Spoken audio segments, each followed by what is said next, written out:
I'd like to introduce Dr. Valeria Risoli, who is a licensed clinical psychologist in Italy and the UAE under the Dubai Health Authority and a member of American Psychological Association. She offers psychological counseling, assessment, diagnosis, and treatment plans for children, adolescents, families, and adults. Her goal is to build together with the clients a positive, trusting, and a non-judgmental collaboration to help them look at themselves, find awareness, and use their own strengths to overcome any fears and difficulties that may occur in their lives.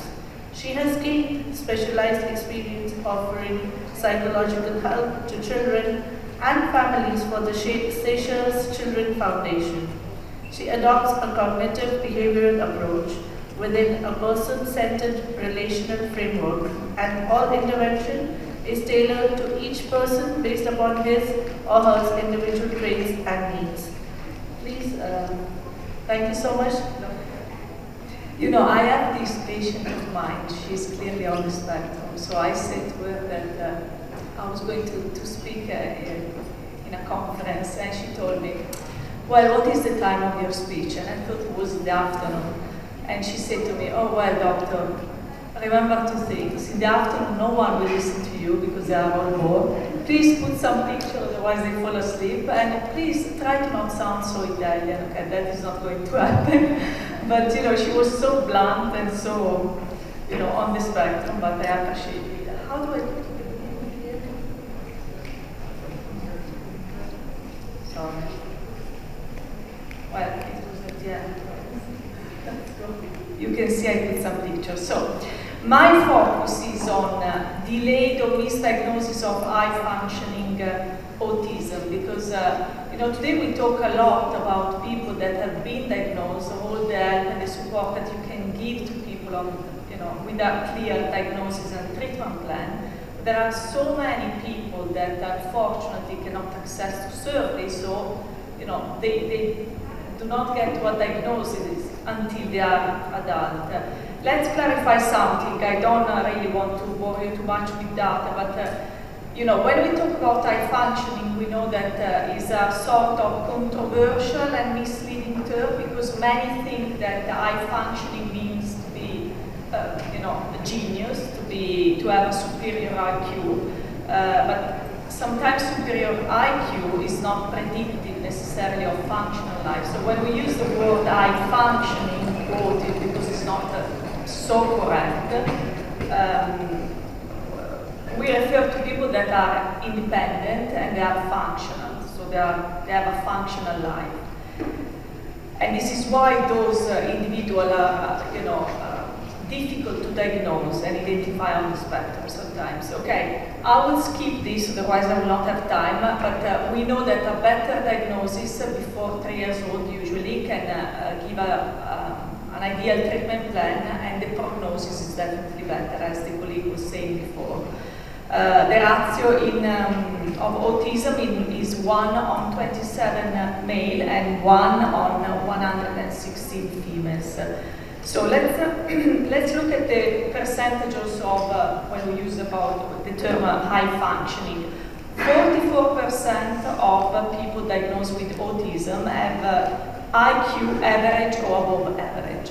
25% are in the borderline range, so 71 to 85 IQ, measured with standardized test.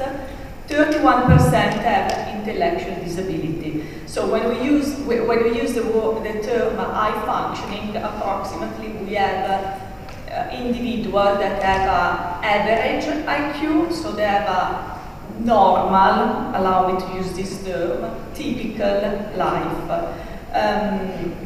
I also want to remind you that 70 to 80% of individuals with mild autistic spectrum disorder are also diagnosed with other psychiatric conditions, anxiety, depression, OCD, bipolar disorder, or schizophrenia. So 20% of the individuals on the spectrum receive their diagnosis as an adult. And as Dr. Kerry was saying, you know, that was life-changing, although he clarified that he was diagnosed when he was younger, but he got to understand his diagnosis later, and that was a life-changing moment. So imagine that life-changing moment comes much later in life, when you are 40, 30, 20, 60 even. So it's like all your life you were looking for that piece of the puzzle to give a meaning, a sense to everything that you have experienced, maybe some difficulty that you face and you could not fully understand. So why there are so many cases of misdiagnosis? Well, until the 90s we didn't have the internet, so the access also to information like we do now, and the self-diagnosis was not so easy like today.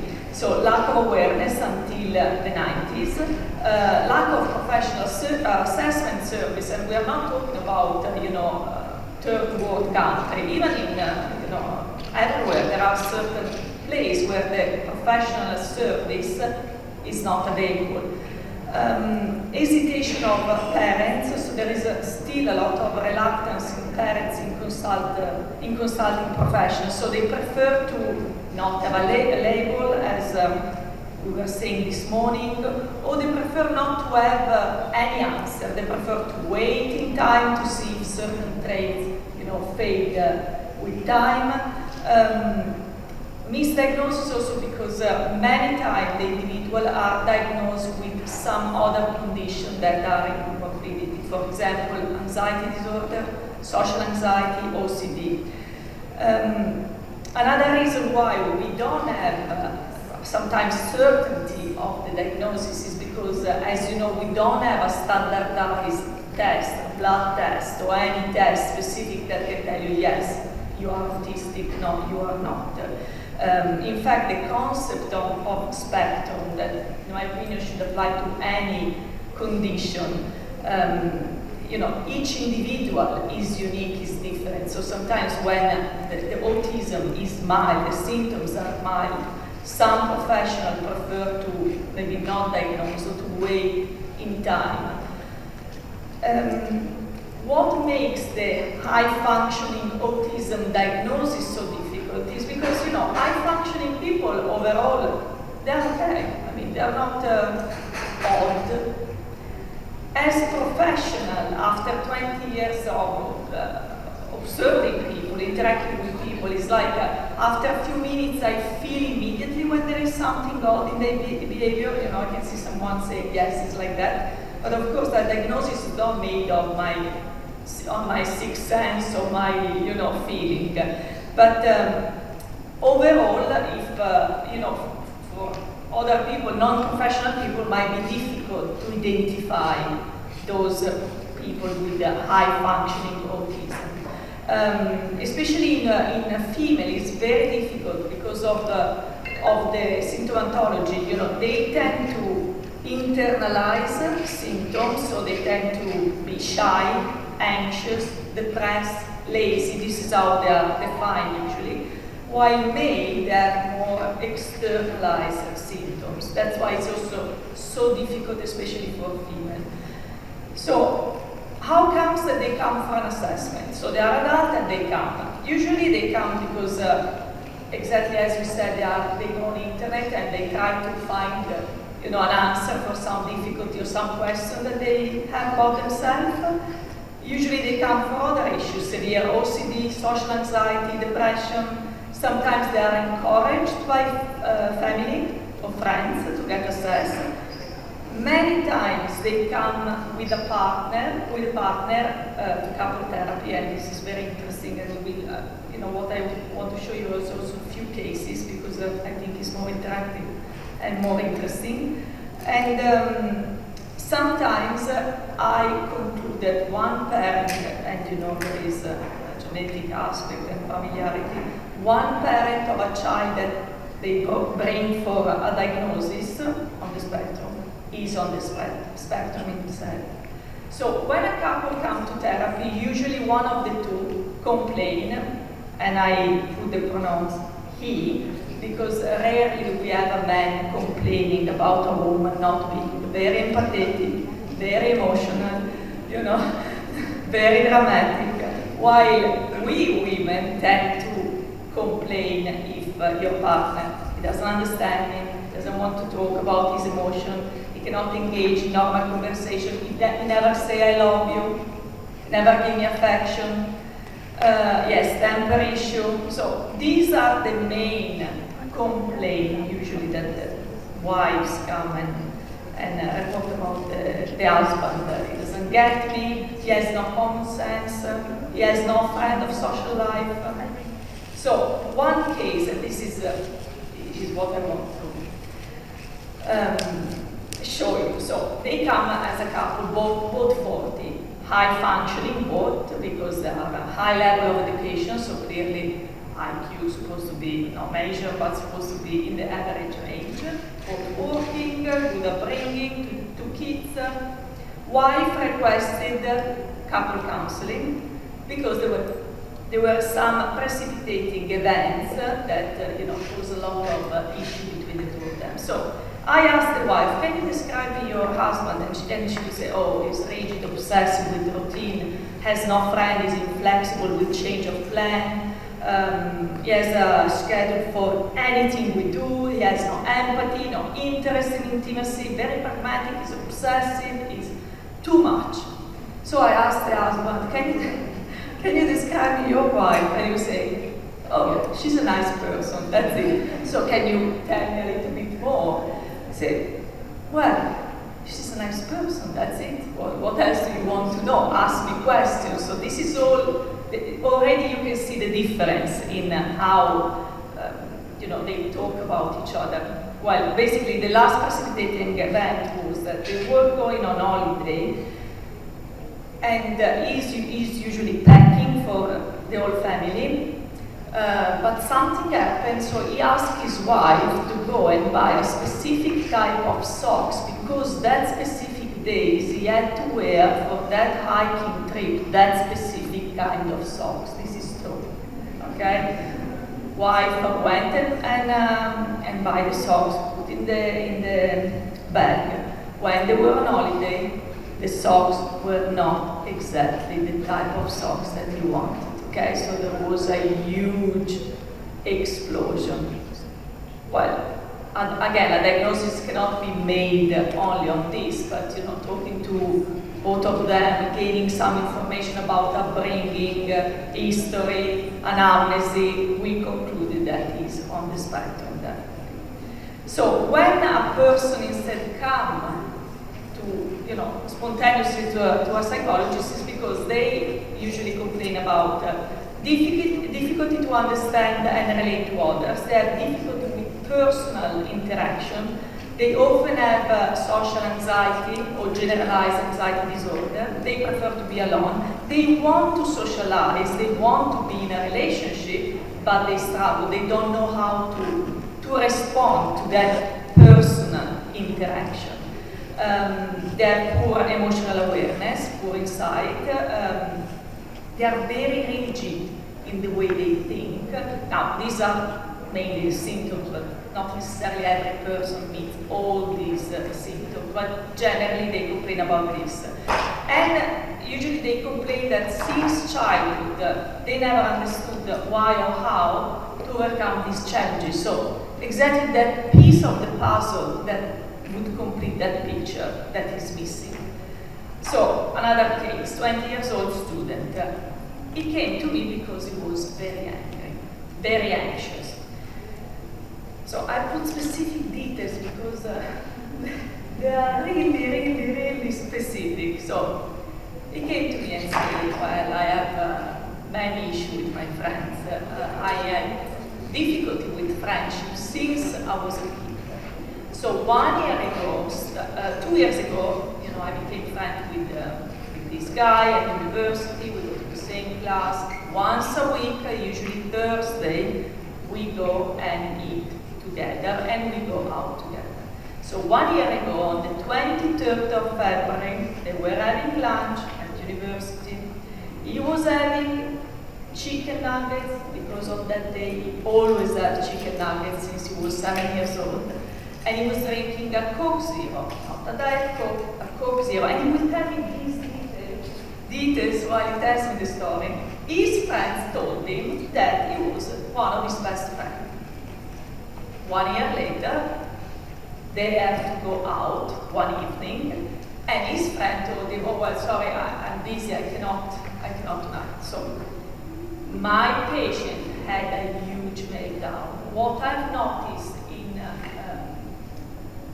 people on the spectrum, there is this rigidity of thinking and this need of coherence between what they think and how they see the world and the behavior of other people. So in his mind, if you tell me I'm your best friend, a best friend usually does what he says he will do. So if you tell me I'm your best friend, on Thursday we'll go out, and then you change idea, it's a disaster. I mean, it's not coherent with that schema, with that, prediction that he made in his mind.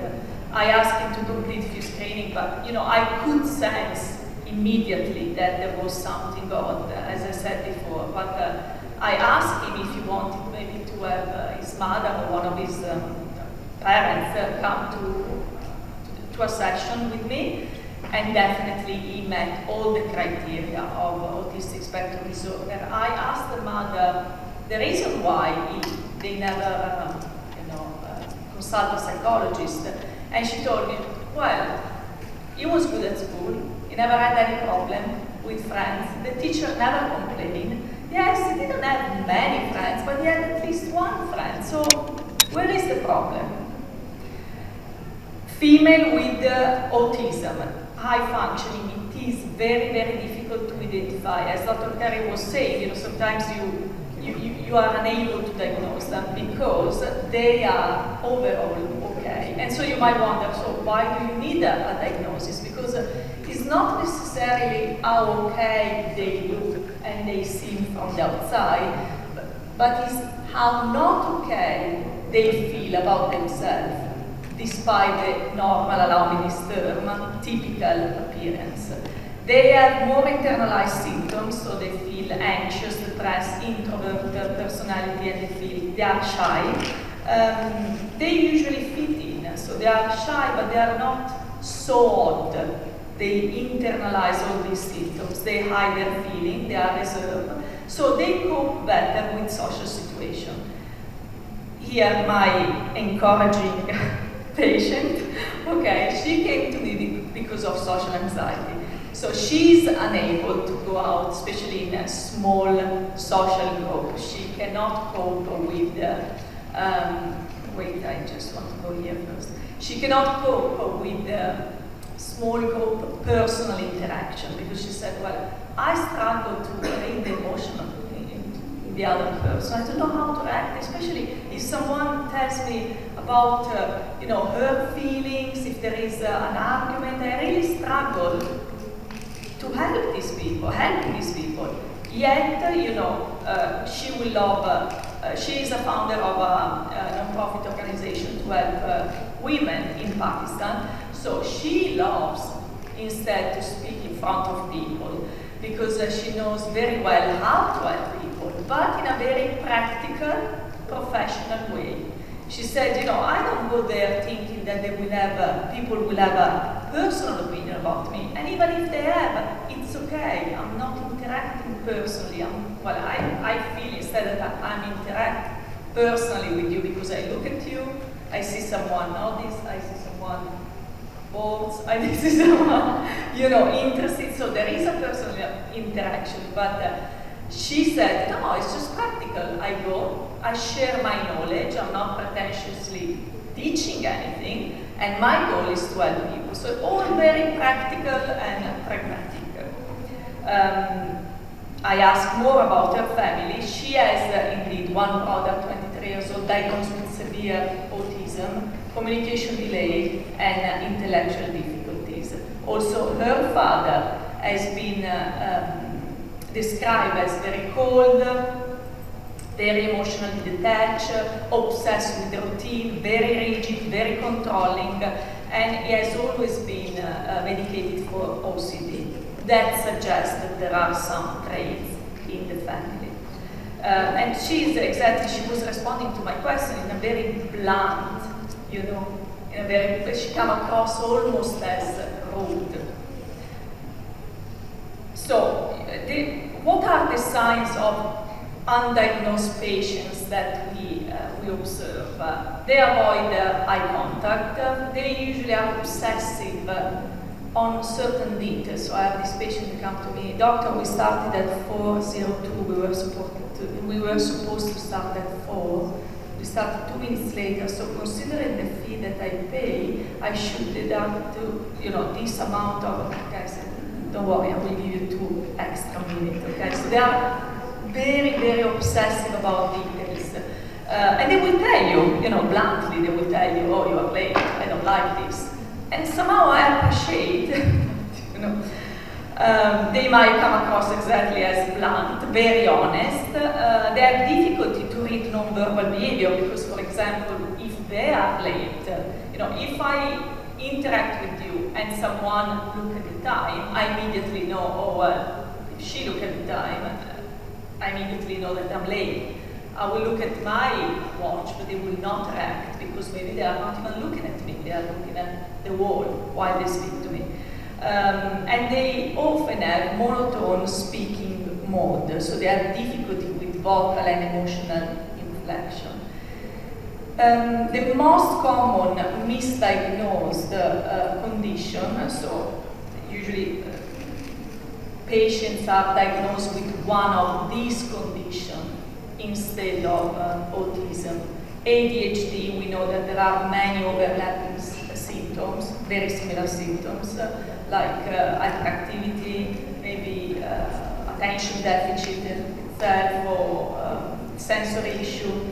OCD, and this is one of the most misdiagnosed conditions because there is a high percentage of individuals on the spectrum that present symptoms of obsessive compulsive disorder and vice versa. Social anxiety, so they are shy, they avoid the social situation. Schizophrenia spectrum disorder, because sensory issue in autistic people might be easily misdiagnosed as hallucination. Personality disorder, borderline, narcissistic, the lack of empathy of narcissistic people, avoidant personality disorder, schizoid personality disorder are often misdiagnosed. Eating disorder because of the pickiness and obsessive ritualistic eating behavior, mood disorder, anger, sadness, tantrum. I want to go fast because I don't know how long I have. Generalized anxiety disorder. Of course, language-based learning disabilities and intellectual difficulties. Sometimes when we have a child with language delay, we might diagnose language delay without exploring that maybe there is also a non-verbal and communication disorder that might support a diagnosis of autistic spectrum disorder. So if you think that your child or yourself has been misdiagnosed, I always say to my patient, this is my opinion, okay? It's my opinion. I am confident of my opinion, but if you think that it doesn't make sense, I tell you, go for a second opinion. The diagnosis is not the end of the work, it's the beginning, it's the first step. So it is extremely important. I spend hours and hours to explain what this diagnosis, like any other diagnosis, is, because I've been a patient myself in other, for other medical reasons. And I think that as a patient, regardless of the diagnosis that you are listening to, that you are given, it is extremely important that you ask all the questions that you want and that you are given all the answers that you need. So always ask for a clear, detailed diagnostic feedback. And if it doesn't make sense, say it. Don't accept a diagnosis that doesn't make sense to you. I mean, trust the professional opinion, but question that opinion. So there are positive and negative effects. In my opinion, the majority of the effect of late diagnosis are positive, because the doctor was saying, finally things make sense. It's like, oh, okay, so I'm not just socially anxious. Maybe I have difficulty to read social cues, to read the emotion in the other person. So finally, I was not just shy. I was not just stupid. There is a reason why I felt and I behave this way. So they stop feeling like a failure. There is a sort of normalization of certain behavior and traits. So there is more self-awareness. And it's also very important that this diagnosis is shared with people, family members, friends, so that they can be aware and interact with the individual in a more, indeed, aware way. And of course, one of the most positive consequences that you can finally access to appropriate treatment and service. Sometimes there are negative consequences, but this is because, maybe the individual already has some mental disorder like anxiety, severe depression, so it's very, very difficult to handle this diagnosis. But I also think that is part of our job as clinicians, as professionals, to know when is the right time to share the diagnosis. I always think that the patient needs to know from A to Z what his diagnosis is, but sometimes you have to choose the right time and understand if there is also a support system around that individual that can help and understand. I give you an example without training everything. I had this patient, she's 50 years old. Her daughter, she's 26, not the same, another one.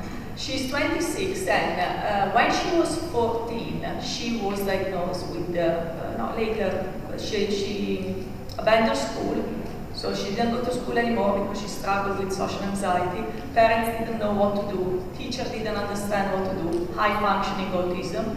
The diagnosis was given later, around 17. So this patient, the daughter of my patient, for the last maybe 10 years has blamed her parents for the inability of giving her the right support. So I'm also actually helping the mother understand that, in 10 years you can actually go back to school, get treatment. So it's not only parents to be blamed. This is very important also. That's why it's also important that the diagnosis is shared with the family and friends. So after receiving a diagnosis, and I read that there are some colleagues actually giving more information regarding this. After the diagnosis, finally people can access to therapy, to a support system, social, therapeutic, and medical resources. Family support is very important, and it's also good because they can connect to other individuals that went through the same experience. Okay? I try to be very fast. Then if someone has questions, later.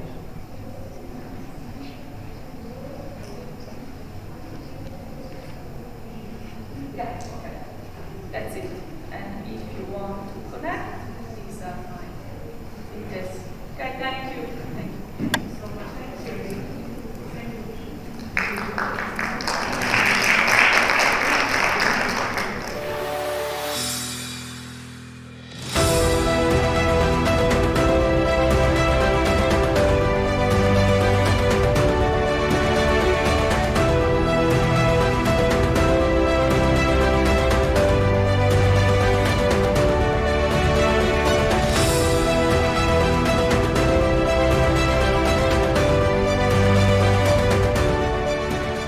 Hello, everyone. It's really nice to be here, and we're going to have Dr. Temple with us live right now. Dr. Temple does not need an introduction. Can you tell I'm one of the biggest fans here? But Dr. Richard will introduce her. No, it's my great pleasure and privilege to introduce Dr. Temple Grandin. Dr. Grandin is an American academician, behavioral animal behaviorist and internationally renowned spokesperson for autism spectrum disorder. Dr. Grandin is one of the first autistic people to demonstrate the insights that she has gained from her personal experience of autism. She is currently a faculty member with animal sciences in the College of Agricultural Sciences at Colorado State University. Based on her experience, Grandin advocates early intervention to address autism and support teachers and professionals who can redirect children and adults in fruitful decisions and directions. She has been an outspoken proponent of animal rights and the neurodiversity movements. In 2010, Temple Grandin was listed as one of the 10 most influential people in the world by Time 100, which named her in the Heroes category. In 2011, she received a double helix medal and has received many honorary degrees from many universities, including McGill, Swedish University of Agricultural Sciences, Carnegie Mellon, etc. Grandin has been featured on many media programs. She was the subject of an Emmy and Golden Globe-winning biographical film, Temple Grandin. In 2018, Grandin was featured in the documentary This Business of Autism, which explored autism employment and the success of autism employers.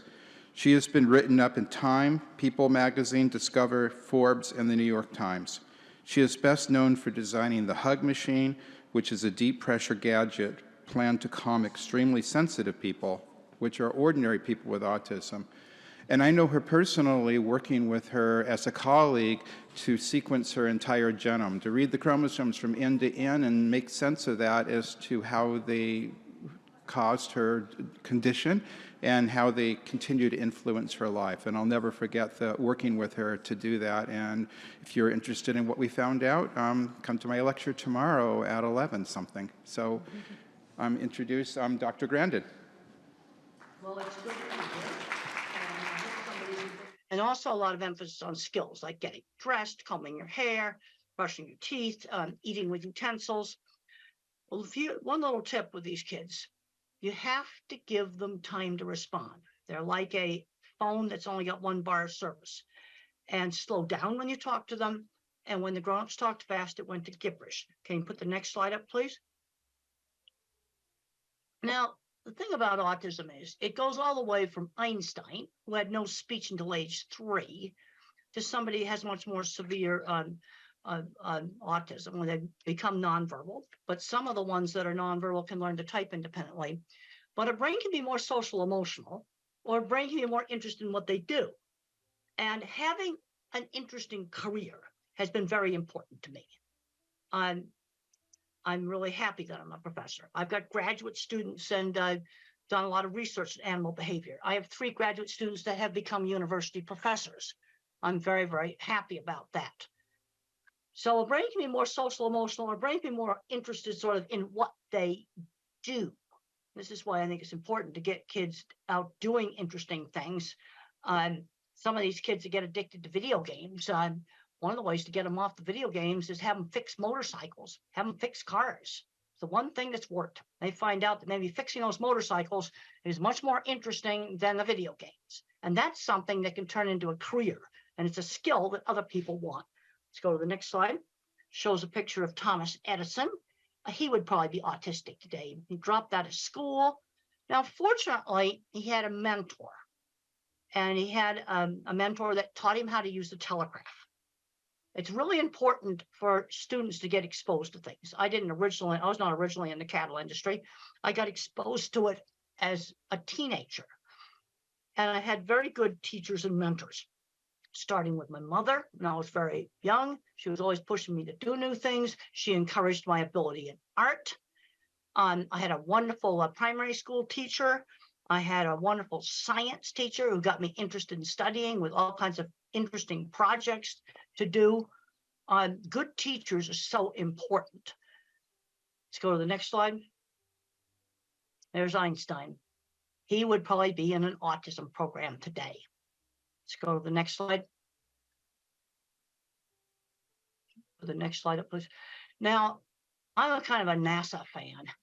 And I got 5 years ago, I got a chance to go visit visit this launch pad. This was like so much fun. And what I learned when I went there is the astronauts, they had we call it the right stuff, but they were people that had Tourette syndrome, that were dyslexia. They were building the launch pad. They were designing control rooms. There were people there at NASA, really smart people that were, some of them probably were on the autism spectrum. I've been to many, many NASA sites. And if you look at the old videos of going to the moon, look at the people in that control room. I think there was quite a few autistic people there. And they were really happy that they got to be involved in that project. Let's go to the next slide. Now I've got emotions, but I get emotional over interesting stuff I do. And Voyager spacecraft now is 45 years old. The scientists are in their 80s now. They are still tracking it. They've managed to keep it going. For a long time, they had to work out of a storefront next to a McDonald's, but they kept it operating with no funds. And I can get really into that because it's so cool what they're doing. They're still learning from this spacecraft that's 45 years old. Let's go to the next slide. Yeah, past Saturn, we can go to the next slide. And then you've got the techies down there that keep that antenna going. Yeah, they probably have to do it at 3 o'clock in the morning. I got a chance to sit at the original mission control desk. That was really, really cool. Go to the next slide. Now, let's not get hung up on the labels. Autism is this big spectrum. And the problem with autism is they keep changing the diagnosis. Originally, maybe 30 years ago or so, you had to have speech delay to be labeled autistic. And then they added Asperger's syndrome, where you could be socially awkward with no speech delay. And then in 2013, they merged everything together. And you've got a spectrum that's going from Einstein to somebody that may have much more severe problems. But I can't emphasize enough on working with the little kids, because when I was 3, I looked very, very severe. And we can go to the next slide. I have grandparents that come up to me all the time, and they find out they're autistic when the kids get diagnosed. That just happens all the time. And sometimes adults later in life getting diagnosed helps them with their relationships. But I'm concerned that too many fully verbal, smart kids on the spectrum get so hung up on the label, the parents get hung up on the label, that the kid's not learning basic skills like shopping, learning how to save money, doing laundry, just very, very basic things. Another big problem I'm seeing is not making the transition into the world of work. Work skills are not the same skills as academic skills. We need to start children when they're 11 years old, maybe volunteering at a fruit stand or something like that, where they learn how to work for somebody outside the family on a schedule. Let's go to the next slide. And that's me having a real fun time at the vehicle assembly building. We'll show another slide. All the cool stuff I got to go do there, like go up on the roof and I wasn't supposed to. That was really cool. All right, let's just get back to the getting important stuff in autism. Let's talk about some basic issues here. Sudden surprises scare. Okay, let's say a child's going to go to a new school. We'll try to visit it maybe before they go there, or look at the website. The other thing that's difficult for a lot of individuals with autism is multitasking, when you rapidly have to multitask. But we've got to get these kids out doing stuff. We've just got to do that. And I was brought up in the 50s, and we used a method, I call it teachable moments. So let's say I took my drink right here, and I stirred it with my finger. That's bad table manners. Now, my mother, instead of saying no, she would say, use the spoon. People think it's disgusting when you put your finger in the cup. She would give the instruction instead of saying no. That was my generation, a method of teaching social skills. And social skills were taught in a much more structured manner than they are today. We need to limit the screen time, the phones and the computers, to about an hour a day. And we need to get kids out doing things. Today, I saw some kids out playing in the playground that's near my house, and that's the kind of stuff that kids should be doing. Let's go to the next slide. So there's the teacher there working with a really young kid. And the thing I have found on very young children's programs, some teachers just have the ability to work with these little kids. Now, if you've got a little kid that's not talking, the worst thing you can do is let them just sit and play with a phone all day. That's the worst thing you can do. You need to get an effective teacher working with them. And I find some teachers have the ability and some don't. Let's go to the next slide. Teaching turn taking. That was done with me with board games. You have to learn how to wait. It's something that's very important for young autistic children to learn how to wait. And we'll go on to the next slide. Teachable moments. We already talked about that. You don't yell and say, stop it. You give the instruction and the reason why. Let's go to the next slide. You need to limit the video games. One of the things that I was not allowed to do when I was in high school was just become a recluse in my room. I was not a good student. I was a terrible student, but I still had to attend the classes. You know, too many of these kids are just getting on the electronics and just staying in their room, playing video games all day, and they're not getting wonderful jobs in the video game industry. And if they were getting wonderful jobs in the video game industry, I'd be a lot more positive about it.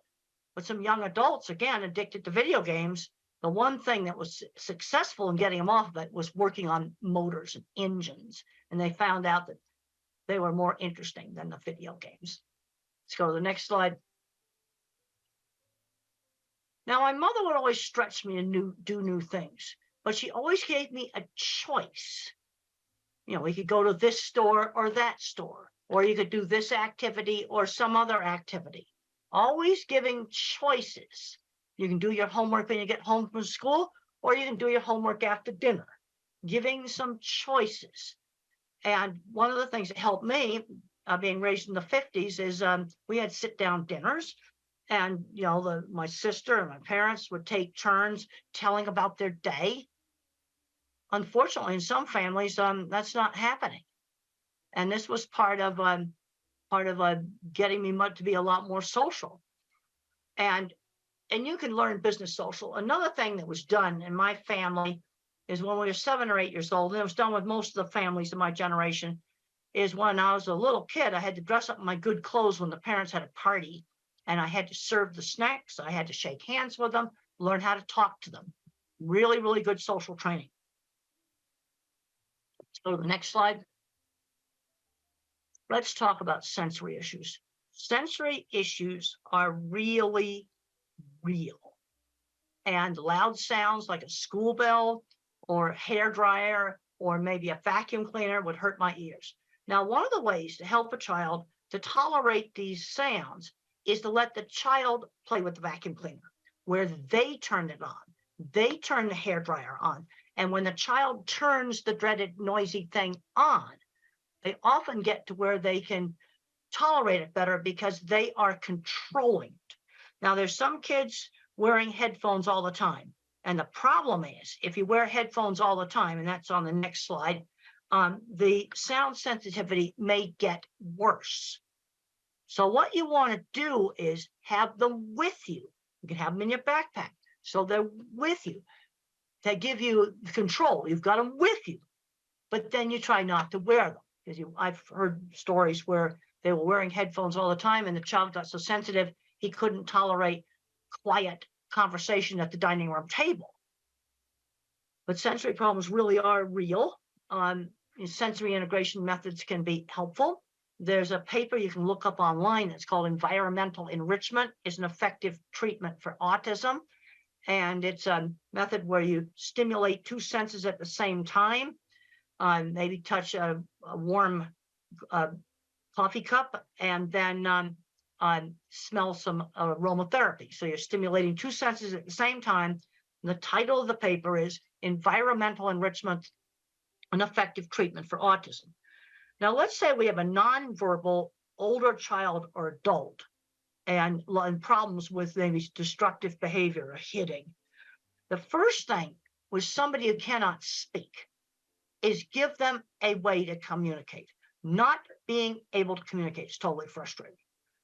Also, you have to rule out, do they have a painful medical problem that they can't tell you about? That's the first thing you need to make sure they don't have acid reflux. I had acid reflux last night because I ate some hot sauce I wish I hadn't eaten, and my stomach was hurting last night. But the sensory overload, if they have a meltdown or outburst in a busy, noisy store, that is probably sensory overload.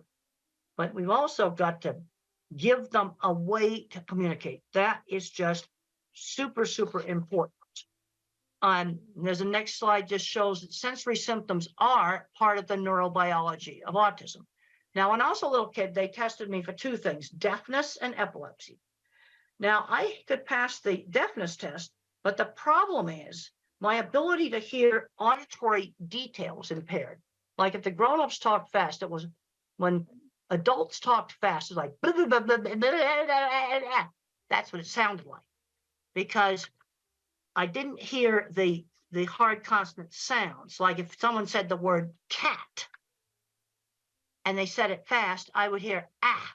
So my speech teacher would say cat ta, or she'd hold up a cup and she'd say cup pa, and she switched back and forth between saying cup and cup pa. Because if people talked fast, then all I heard were the vowel sounds. Stretch out and enunciate the consonants, and sometimes hearing would kind of cut in and out like a bad mobile phone connection. There's kind of three ways that the brain can have a problem with language. Not hearing the auditory detail, where I'm hearing gibberish, trouble with getting my speech out, expressive. And then the next slide, I talk about echolalic children. And echolalic children, they have good speech and they will recite an entire movie script. But the problem is they don't know what the movie script means. That's the problem.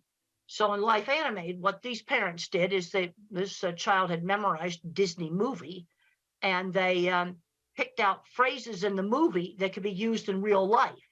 And then their son started to figure out that words had meaning. So an echolalic kid, you've got to teach them that all this language they're yakking out has meaning. So there's kind of three ways the brain can be messed up. The next slide talks about attention shifting slowness. Now, if I was a computer, I've got a very, very small, I'm an Intel 286. I mean, if you're a computer geek, that's the first chip. But I have huge memory. Attention shifting slowness.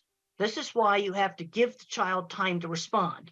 The next slide shows attention shifting slowness.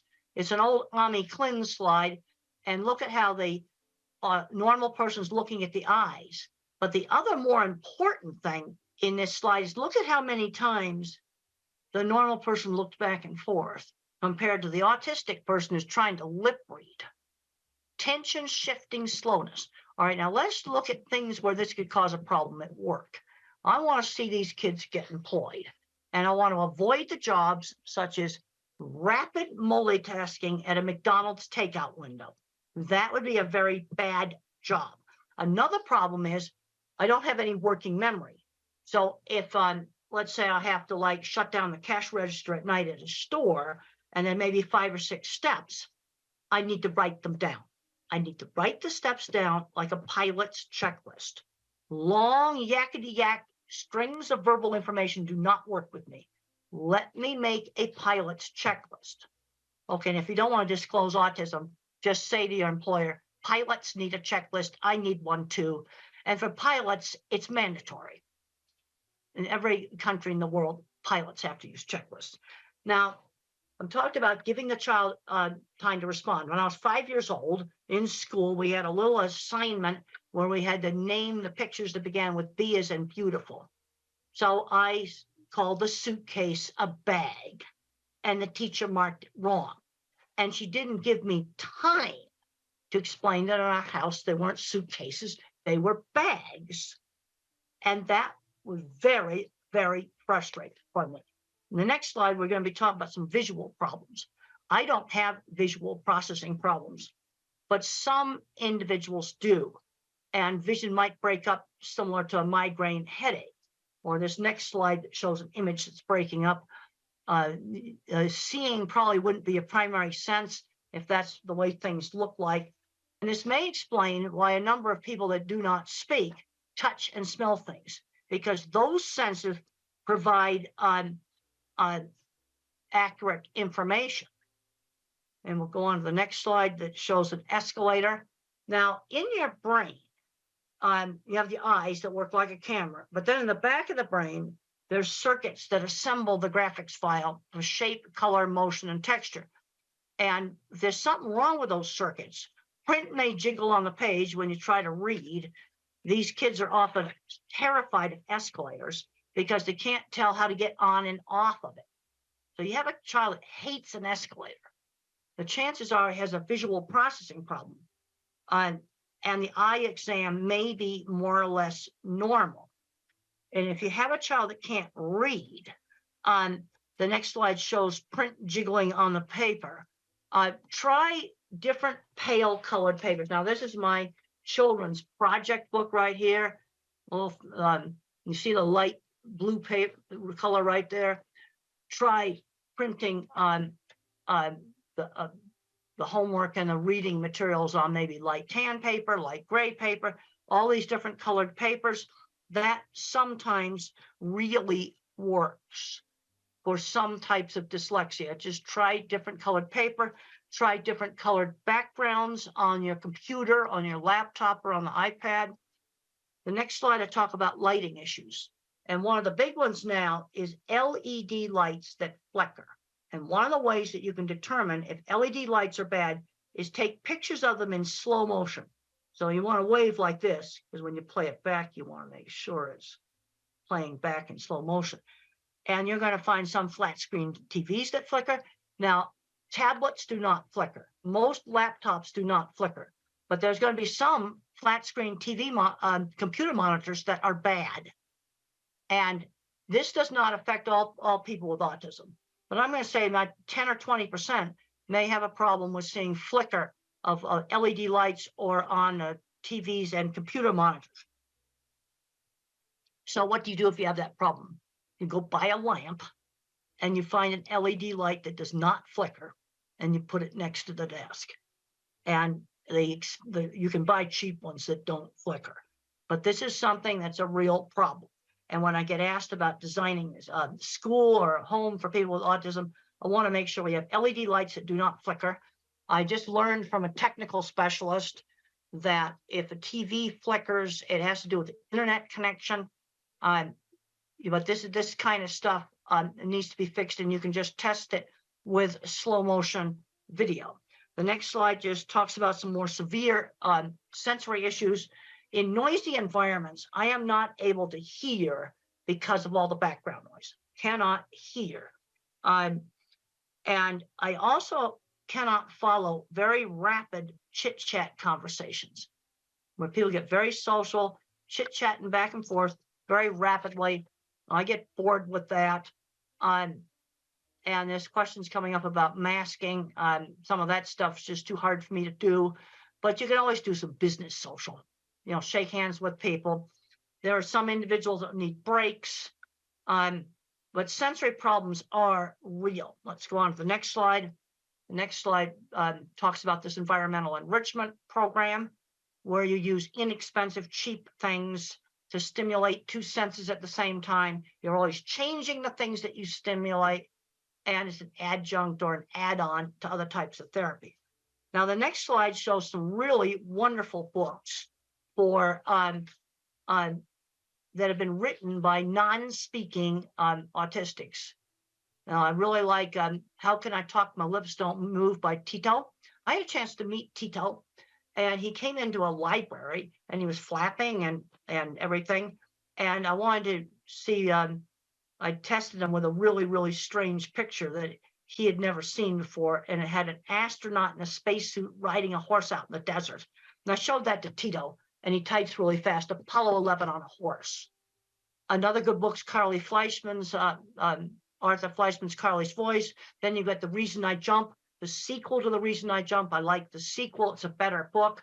But I'll give you a little tip about the typing. Remember the problem with attention shift. Okay, like on this desktop, my keyboard's way down here. But when I type, that print appears way up here on the screen here, and the keyboard's down below where the video is. Now, many people with autism cannot make that attention shift. And that's the reason why you want to use a tablet, because the virtual keyboard, with using that virtual keyboard, the writing appears right next to the top of the keyboard. Or you're going to have to, on a laptop, put the keyboard on a box, and you need to make sure it's a monitor that does not flicker. This is really, really important. Next slide just shows some brain scans. And the point I want to get across right there, different parts of the brain get turned on when you do different things, like seeing things, hearing words, thinking about things. And where there's a problem in autism is in kind of the inter-office communications. And what you tend to get is uneven skills. Like I'm really good at art and mechanical stuff. Somebody else might be really good at mathematical stuff. And we'll just show some more pretty brain scans. Next slide shows, oh, that's my skull. Let's show the next slide. That's the microbiome. You see the little tiny hairs there. Those are axon tails, and they form great big inter-office communication cables between different parts of the brain. And then I can show you a slide without my ugly skull. And that the connectome is much prettier when it's by itself. The next slide shows the circuit in the brain for speak what you see. Now there's the normal control right there, and I'll show you mine. The next slide, that's my speak what you see. And I have all these extra branches for visual thinking, but I have less fibers for speech. So that might explain why I had trouble getting my speech out. But when I had speech therapy, it increases the bandwidth on the fibers that are still left. And the next slide just shows that. But this is where the therapy made a difference, because I had trouble getting my speech out. Let's go to the next slide. Now, for speak what I hear, I am definitely not an auditory person. I am definitely a visual person. And we'll go on to the next slide. And I want to talk about the importance of developing strengths. That's an artwork I did when I was about 6 or 7 years old. Mother always encouraged my ability in art. It's a picture of a wooden dock or deck that was by the beach. And she always encouraged my my art. And the next slide just shows a picture a young child did in 3-dimensional. Most little kids don't do that. And I would just draw the same horse's head over and over and over again. So mother would broaden my skill. Let's draw the stable. Let's draw the saddle. Or if you have a child that likes cars, let's read about cars, do math with cars, draw pictures of different cars. In other words, broaden that fixation. Broaden the fixation, especially with something like cars that can turn into a career. The next slide just talks about the art ability being encouraged. Often we'll have uneven skills, really good at art. I was absolutely terrible at mathematics, but then you're going to have another autistic person that's good at math. And we'll go to the next slide where it shows that the way I think, it's videos in my head or movies in my head. I'm what's called an object visualizer. And in my new book, Visual Thinking, The Hidden Gifts of People Who Think in Pictures, Patterns, and Abstractions, I discuss 3 different kinds of thinking that you can have in autism. Most people are mixtures of the different kinds of thinking. But in autism, you might get an extreme object visualizer. That's me. And the HBO movie shows how I think. My kind of mind's good at art, mechanical things, photography, working with animals, absolutely terrible in mathematics. And then you have the next kind of mind is the visual, spatial, mathematical mind. And the mathematical mind thinks in patterns. And then you have people that think in words. And it's important to, kind of know how the child thinks.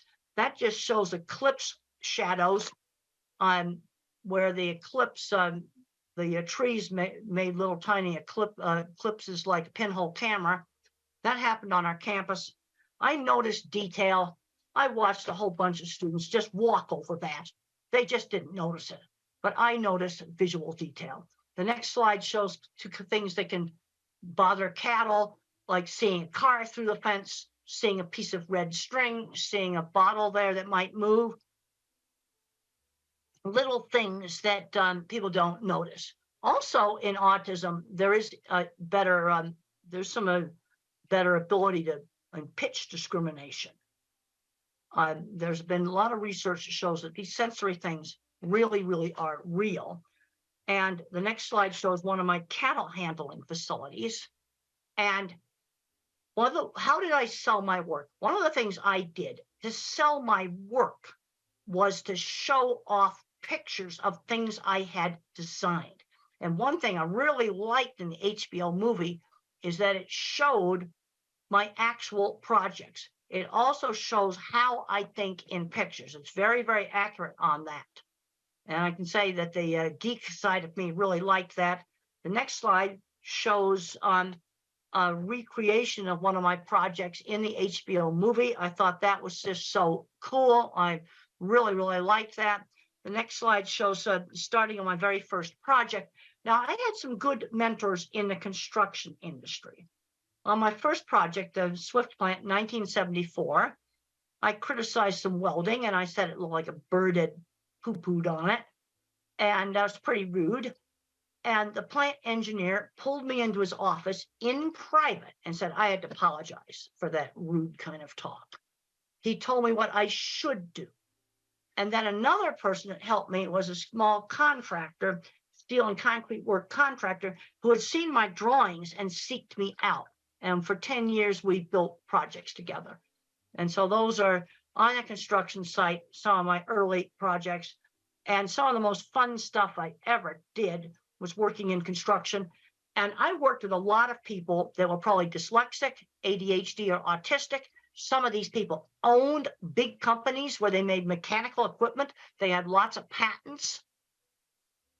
I really put the emphasis on the career. This is what's made life happy for me, is having a fulfilling career. The next slides just show some of my drawings. And when I showed people my drawings, they were impressed. That's how I sold jobs. Okay, let's work on what are we going to do about job interviews? Well, a job interview for me was lay the drawings on the table and show off the drawings. That's what I did. And they'd look at my drawings and go, well, in fact, actually today, now that everything's computerized drawings, I'm seeing some very bad drawings. And now the next drawing shows a dipping vat system. And you can see on the concrete work, I have all the reinforcing rods drawn in there. 4 years ago, I got a really horrible set of drawings that the engineering firm had done on a computer, and they hadn't drawn in the reinforcing rods.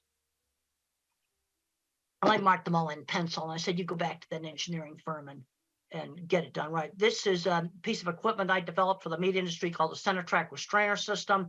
You can see a lot of complicated steel work there. And one of the people I worked on this was autistic, undiagnosed. Special ed department builds the stuff. And we need these skills. We need to find back doors into jobs, where you just kind of bypass the interview and get jobs. Well, a friend that has a store and maybe they'd be willing to work with the kid. I think I'm going to stop there. You can have the rest of the slides because I'd like to do questions. And I've already talked about some of the most important stuff. But what you see right there is high-end skilled trades. And I was very interested. I went to the Steve Jobs Theater right before COVID shut everything down. And the glass walls came from Italy and Germany. And the carbon fiber roof came from Dubai.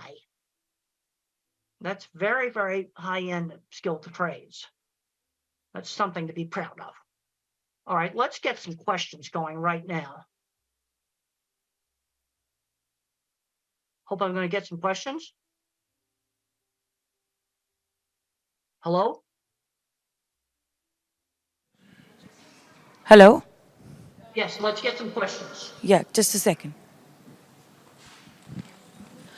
Hi, my name is Sona. I have a son. He is nearly 8 years old. And I always have this question because I'm a big fan of you and I know you know a lot about autism and animal behavior.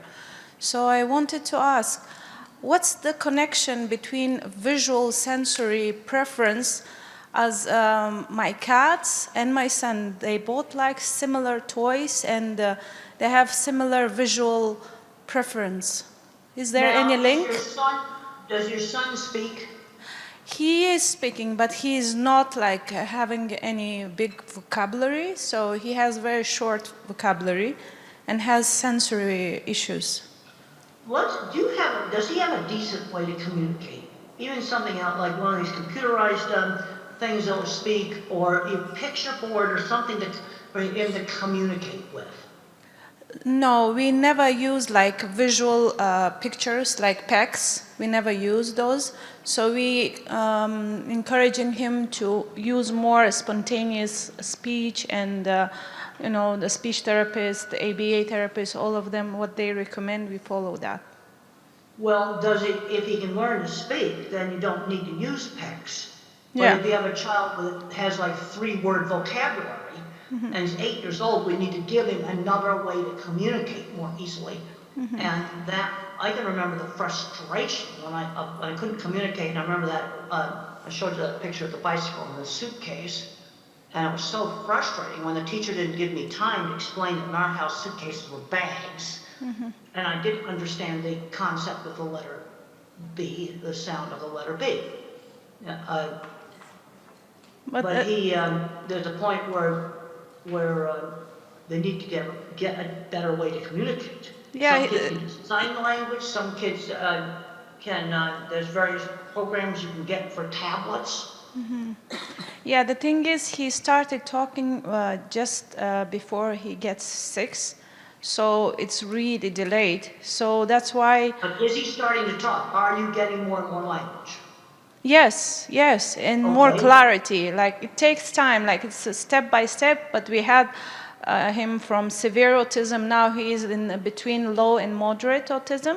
Okay, so well, in the that's spectrum. good. If you're getting progress, parents always ask me about different programs. I said the most important thing is you're getting progress. Yes, now, if you're getting progress right now, then you're doing the right thing. Yes, the only problem I'm struggling is his memory and his sensory problems. That kind of restrict him to learn more and focus on tasks and academics. And he's better in maths. As you said, there are a few types of visual learners. He is more into maths and numbers rather than alphabets and reading. You see, because I said there's a visual kind of autism. That's me. Yeah. But there's also a mathematical. There are kids that are very mathematical. He is visual in maths, but he's not very visual in, he's not into reading that much, but he's better in maths, like counting and numbers. He's really good with numbers. Good. Then you maybe can move him ahead in numbers. How is he at things like getting dressed, bathing, these kinds of things? He is very independent. Wherever I taught him, is very independent. Good. That's good. He's learning those skills. Yeah, he is even better than my other children, like neurotypical ones. So he is more independent than them, and he understands routine better than them. The only problem I have, I can't find his special skill. He really likes music, and he is very athletic. He does parkour, he does swimming, he does cycling. Well, good. He's very athletic. That's good. And see, the problem you got with autism is it's such a wide spectrum now. Let's say you take a diagnosis like dyslexia. Okay, that's problems with reading. Or ADHD, you tend to, detention. It's a much narrower diagnosis, and this is the problem we've got. We've probably got a half of autistic kids that have a special skill, and there's going to be some that don't really have a special skill. Yeah, he has autism, ADHD, and dyslexia, all three, and Erlin syndrome. Well, the Erlin syndrome, have you tried the Erlin classes? Yes, I myself, I qualified as well. I just took the course so I can keep checking on him. Yeah, we got the glasses. Well, the other thing I find that works also for people who have Erlin syndrome, I talked about the colored paper. Yeah, we do use.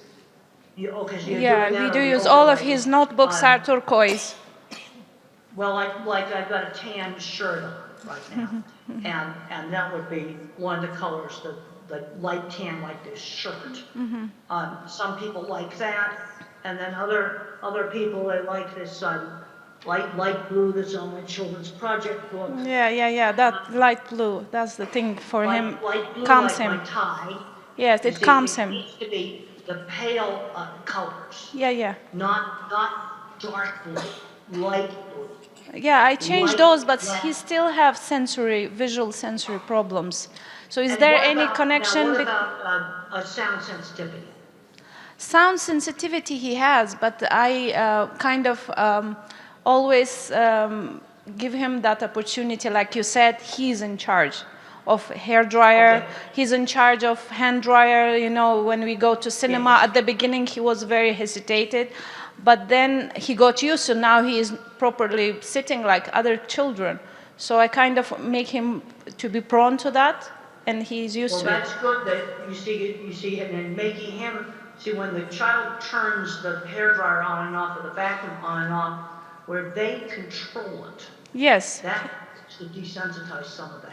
Yeah, but still I'm struggling with his memory and his visual sensory. Like my cat and him, they prefer the same toy. You know what I mean? Like he will kind of keep doing with that, playing with that toy, even though he has 1,000 other toys. But And his how preference. is he taking turns at a game? He was not good. He was having meltdowns. He would get angry. But I kind of desensitized him with that as well, like on the cues of airport, like slowly by rewarding him using ABA techniques. And you don't have a surprise at the airport. You know, like you watch videos and I found that one of the things that I got afraid of them, but made them interesting. Yeah, exactly. That sports. What one parent did about the hand dryers in the bathrooms, they went to the websites of all the manufacturers of the hand dryers, and then they got interested in how they worked, and they collected all the websites of hand dryer manufacturers. No, seriously, this actually helped. Yeah. It's the same with him. Wherever we start with, like even food, diet, we started with him. At the beginning, he didn't like. Now he loves healthy, clean food. He wouldn't eat rice. Before, he was addicted to all these carbs, rice. Oh, yeah, it's bad. Now he And wouldn't eat. I get worried that some of these kids with these restrictive diets are going to get the old vitamin deficiency diseases. There was a horrible case where a kid got scurvy, which is vitamin C deficiency, because the diet was so restricted. Maybe we need to get somebody else to ask a question. I want to give somebody else a turn. Yeah, sure. Thank you. Hi, good morning and nice to meet you. You made a point about people who don't speak much, they're more on touching and smelling things. And I just wanted to know how can that be helped and how can they be helped to speak better? Well, if you read, I really recommend that you read Tito's book, How Can I Talk If My Lips Don't Move? It is available in an electronic book. I checked Amazon recently, it is available. And he talks about vision being scrambled. Also, the Japanese boy in the sequel, which I think is a better book, he talks about being like a broken robot and having problems with controlling his movements. And if you have an older child or an adult that's either non-speaking or very poor speaking, I really recommend these books because it gives the inside view of their issues. And I don't have scrambled vision. I see just fine. You see, this is where autism has all these variations. But some of them get scrambled vision, and then smell and touch actually work. Those senses are giving accurate information, so then they tend to use them since they work. So the wish. Really recommend those books. I've got a PDF here. I'll just hold up that slide again of those books right there. If you have an older kid or an adult that doesn't speak, those books are going to give you so much insight. They type independently. Nobody's holding their wrist or their arm. They type completely independently, and they describe sensory scrambling. Now, I don't have this. I have sound sensitive. And then there's some, I had a student that had the problem with print jingling on the page. But see, this is where the sensory stuff is so variable. This is sensory problems a lot worse than mine is. Good morning. My question is how to teach taking turns. There is a child, 8-year-old. He struggles with taking turns. He can't wait. And while playing. That was the reason why when I was 3, we spent a big part of my therapy was learning how to wait and take turns in games. How do I teach? How do I do it? Like sometimes there's a video activity happening, and there are 3 kids. One after another, they can watch their favorite video clip for maybe 5 minutes. But he can't wait for others. Well, let's do something where it's shorter than 5 minutes, like a board game. We played a lot of Parcheesi, which is a very simple board game where you shake little cups with dice in it, and you move little wooden pieces around on the board, and I remember grabbing that cup, and Mother said, "You got to wait for your sister to take her turn," and something where it's not 5 minutes. Let's do some turn-taking thing where it's One like minute. you take a turn in Parcheesi takes 10 seconds. Okay, so I start with 10 seconds. The first activity should be very short. Well, but the thing is, my speech teacher that I had years ago, this would be like 1950. Okay. She just knew that teaching the kids how to wait and take turns was super important. My therapy had a lot of emphasis on that. All right. How to wait in line. Okay, you're at the supermarket and you've got to wait in line. You can't cut to the front of the line. That's also turn taking. The child is able to wait in queue, but only taking turns when there's a person who is talking to him. He finds it difficult. In queue, nobody is speaking to each other. They are facing the other way, so he finds it very easy to wait in queue. But he has. Okay, they wait queues, okay. But when he has to play with other children or he has to watch a video and wait for that time, he feels that he's not given his, he's not having control on his activity. I don't know what is the exact feeling he has. Well, you might try different things. When we were kids, we did a lot of relay races where you'd take turns running and kicking a ball or something like that. Yeah. Try some different things that involve taking turns. Now, if you're watching videos, one thing I'd recommend is the phone be physically passed. All right. The phone has to be physically passed around. Thank you so much. The taking turns means the phone has to be given to the other person and passed around if you're doing something on a phone. All right. I think that's going to help on the taking turns. Thank you so much. Okay, well, maybe we can get another question. Hi, Doctor.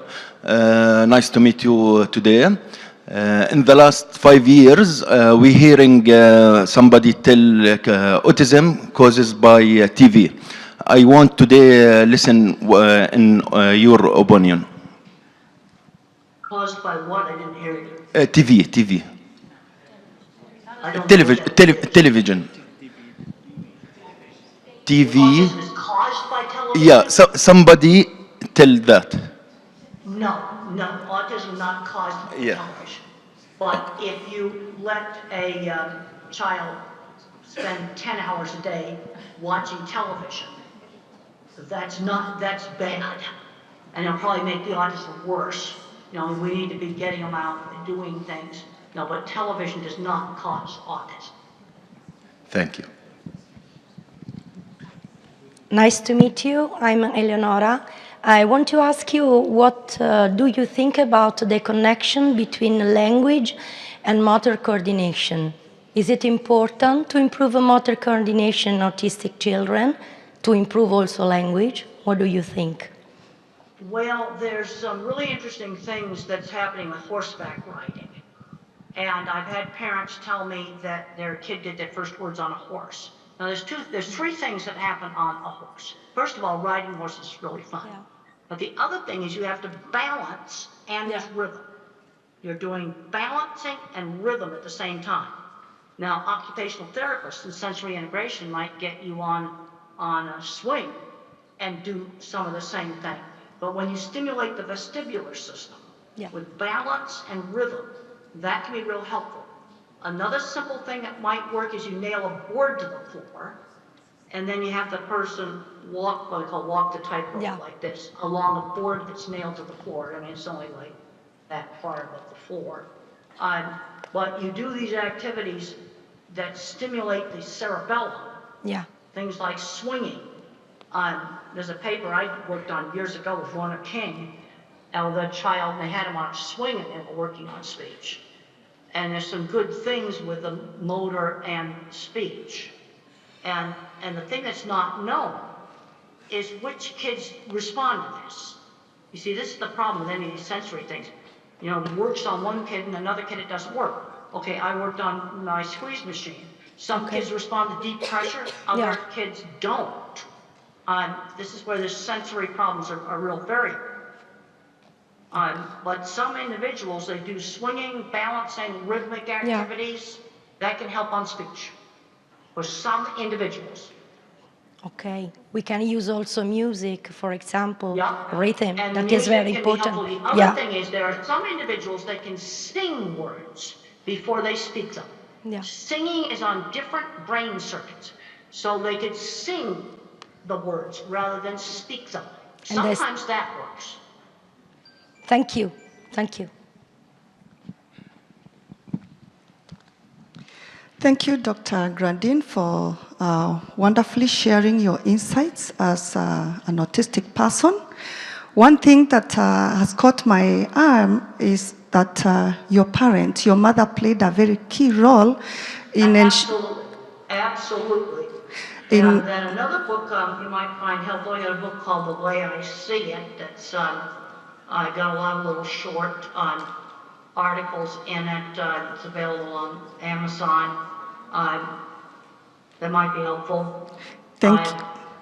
Yeah, I also have a lot of information on website, templegrandin.com. There's templegrandin.com. There's lots of free information on that.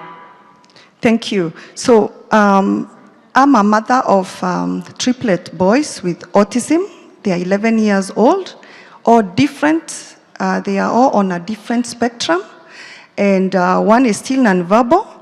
And all my sons are really not academically gifted. And there's one thing you have mentioned, that you're really fortunate and happy that you have a wonderful career. Now, I would like to request if you can share, one word or a direction to us parents. Often we find that we want to follow the typical growth, go to kindergarten, go to primary, go to high school, go to university, get a job, get married, all that. But most of our children with autism don't really seem to fit there. What can you tell us? The thing, you have uneven skills. I'm a big believer in getting children exposed to lots of different things. I did all kinds of things when I was a child: cooking, sewing, woodworking, art, music. I was taught musical instruments, and I was terrible at musical instruments, but good at art and mechanical things. And so you expose kids to lots of different things, then you can see what they are good at. But I know, like you look at this equipment here, I've worked with people where a single welding class led to building things like what's shown in that picture. And then another kid, it might be mathematics and programming. Some you have to expose them. And then you've got people with autism that are not going to be building equipment, they're not going to be doing mathematics and programming. Let's say you have a kid that's good with numbers. Well, then show him other mathematical stuff. Here's some really cool pattern stuff right here I found in one of my science magazines. With those patterns, they all have mathematics behind them. Isn't that cool? In a science magazine. Yeah. There's some kids that are going to just, they may be gifted in that. You see, this is the problem. You're really good at one thing, sometimes really bad at something else. And the people that build the equipment, like you see there, complicated stuff, most of them could not do algebra. It's all pure visual thinking. But they're building stuff like that. Thank you. I had a chance to go on a corporate jet the other day. The guy that took one welding class, he builds entire beef plants, and he just has them memorized in his head, a single welding class. He's building entire beef plants. Unfortunately, Now, we're running. He's not autistic. He's not autistic. But I did work with several other people in metalworking that I'm pretty sure were autistic. We're out of time now, so we're just going to have one more question. I know that we would. One more question. Hello. Midnight or whatever, I'm going to go to bed. But I'm really glad that I was able to get up and talk to everybody. And give the videotape around to people. There's more slides in this deck. You can go ahead and give people the whole slide deck. It just wasn't time for tonight to show all the slides. Hello, Dr. Grandin. Thank you so much for the presentation. My question is, right now I'm working as a general practitioner, but when I was a teenager, I had a distant cousin who, at that time, he was 7 years old. He has symptoms of aggressive behavior and at times, but most of the times he's a very quiet kid. He won't interact much and everything, but the aggressive behavior is the key point, like it's almost disruptive. And later on we diagnosed he has autism. But how old was he when he was doing the destructive behavior? At 7 years old. And because of that, his whole family also have a history of mental illness, like other mental illness. It's stigmatizing, it's so traumatizing for all of them, especially the boy. So how to deal with autism children with aggressive behavior? I had aggressive behavior when I was 7. There was a penalty for it. There was no television for one night. For aggressive behavior. The other thing you have to look at, what is bringing it on? Is there a problem with frustration with communication or with sensory overload? Communication. We've got to make sure he doesn't have if the child is non-speaking, then you always have to make sure you do not have a hidden painful medical issue, like maybe an ear infection, urinary tract infection, acid reflux in their stomach, a toothache, something that's hurting that they cannot tell you about. I think he had meningitis. He had meningitis. I also problems with things like getting aggressive when I was a child was worse when I got tired. I had a pretty good sense of when she needed to just say I need to go to my room and just calm down.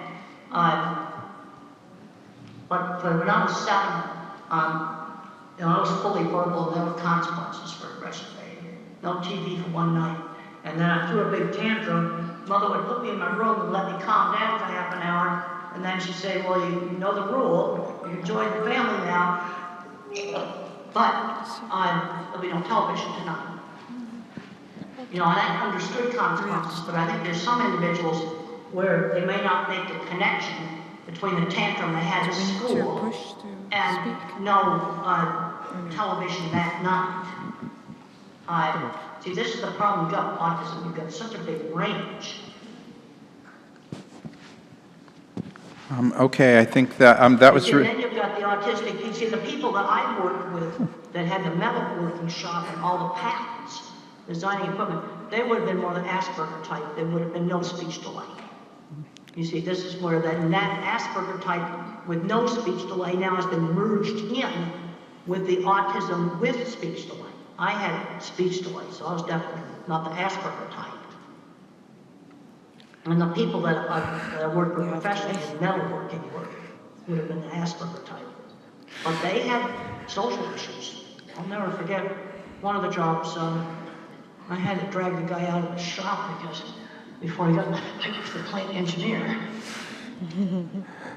We're out of time now. Thank you very much. Thank you for joining us. Thank you.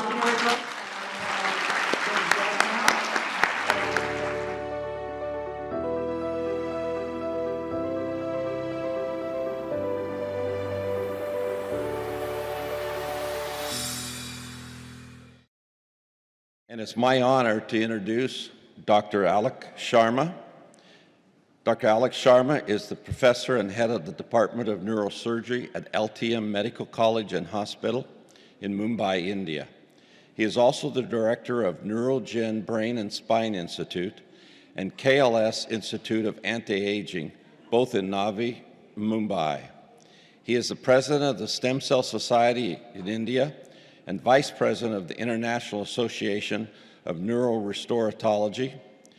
He has published 172 scientific papers, authored 24 books, contributed chapters in 19 textbooks, and made over 200 scientific presentations. He is a world-renowned pioneer in the field of cellular therapy for neurological disorders, having treated more than 12,000 patients from 75 different countries. His landmark accomplishments include the publication of the world's first scientific paper on the role of cellular therapy in autism. He has revolutionized the management of neurodevelopmental disorders with his innovative combination of cellular and integrative therapies. For this, he has received several international and national awards, such as the Rose of Paracelsus Award from the EMA Oxford 2016, the European Award for Best Practices, Brussels 2018, the Bharat Gaurav Award, London 2019, the Newton Universal Legendary Award, Boston 2022, the Sino-Phil Asia International Peace Award, Manila 2023, etc. Let's welcome Dr. Alok Sharma.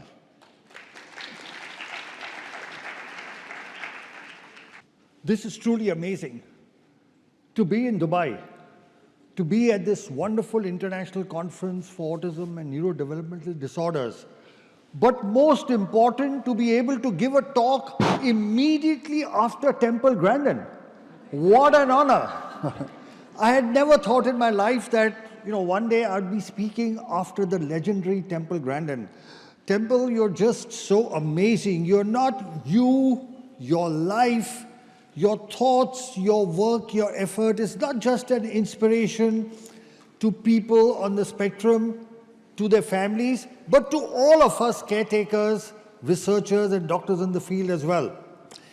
So I'd like to begin by thanking Temple for the wonderful and amazing talk that she just gave. I'm going to speak on a new topic, that's regenerative medicine in autism spectrum disorders. When I give a talk, I like to begin with this picture. This is a picture, this is a painting, a huge painting, the size of this entire wall, which I found in a hospital in Howlin, Taiwan. And when I entered that hospital, I asked them, why is this picture here? They said, this is a picture of Lord Buddha going into the jungle to heal. And they said the job of the physician is to reach out to people who are in suffering and heal them. So that's what we have to do, reach out and help those in need of healing. Now, if you look at the increasing prevalence of autism, it is actually unbelievable and incredible that the world has not taken notice of what's happening.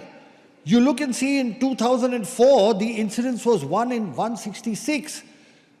In 2023, it has become 1 in 36. At this rate, in the next 2 decades, every third child will be on the autism spectrum. Okay, this is something we as medical professionals need to bring to the attention of society, of people, of governments, of administrators and rulers, that this is unprecedented and that the facilities to take care of these children do not match up to the increasing incidence. There are about 70 million kids on the planet. That's 1% of the world's population. It's like a huge percentage of people. So the current situation is that, you have a child who has some symptoms, the parents notice, you go to the doctor, therapist, get a diagnosis, and they say what you can do is therapy, you start the therapy and you're back to where you were. So what's new? What am I going to be talking in this talk that's different? First, the concept of neurodiversity. And this is what Temple spoke of, okay? That we have to see how people on the spectrum are diverse, that they are not less than, they are different, that they have uneven talents and skills. So the concept of neurodiversity, because now there are going to be so many people on the planet that you can't look at them in the way that we've been looking at them earlier. The other exciting thing, and I'm going to highlight that, is a better understanding of what's happening with the brain. And this is what has changed everything.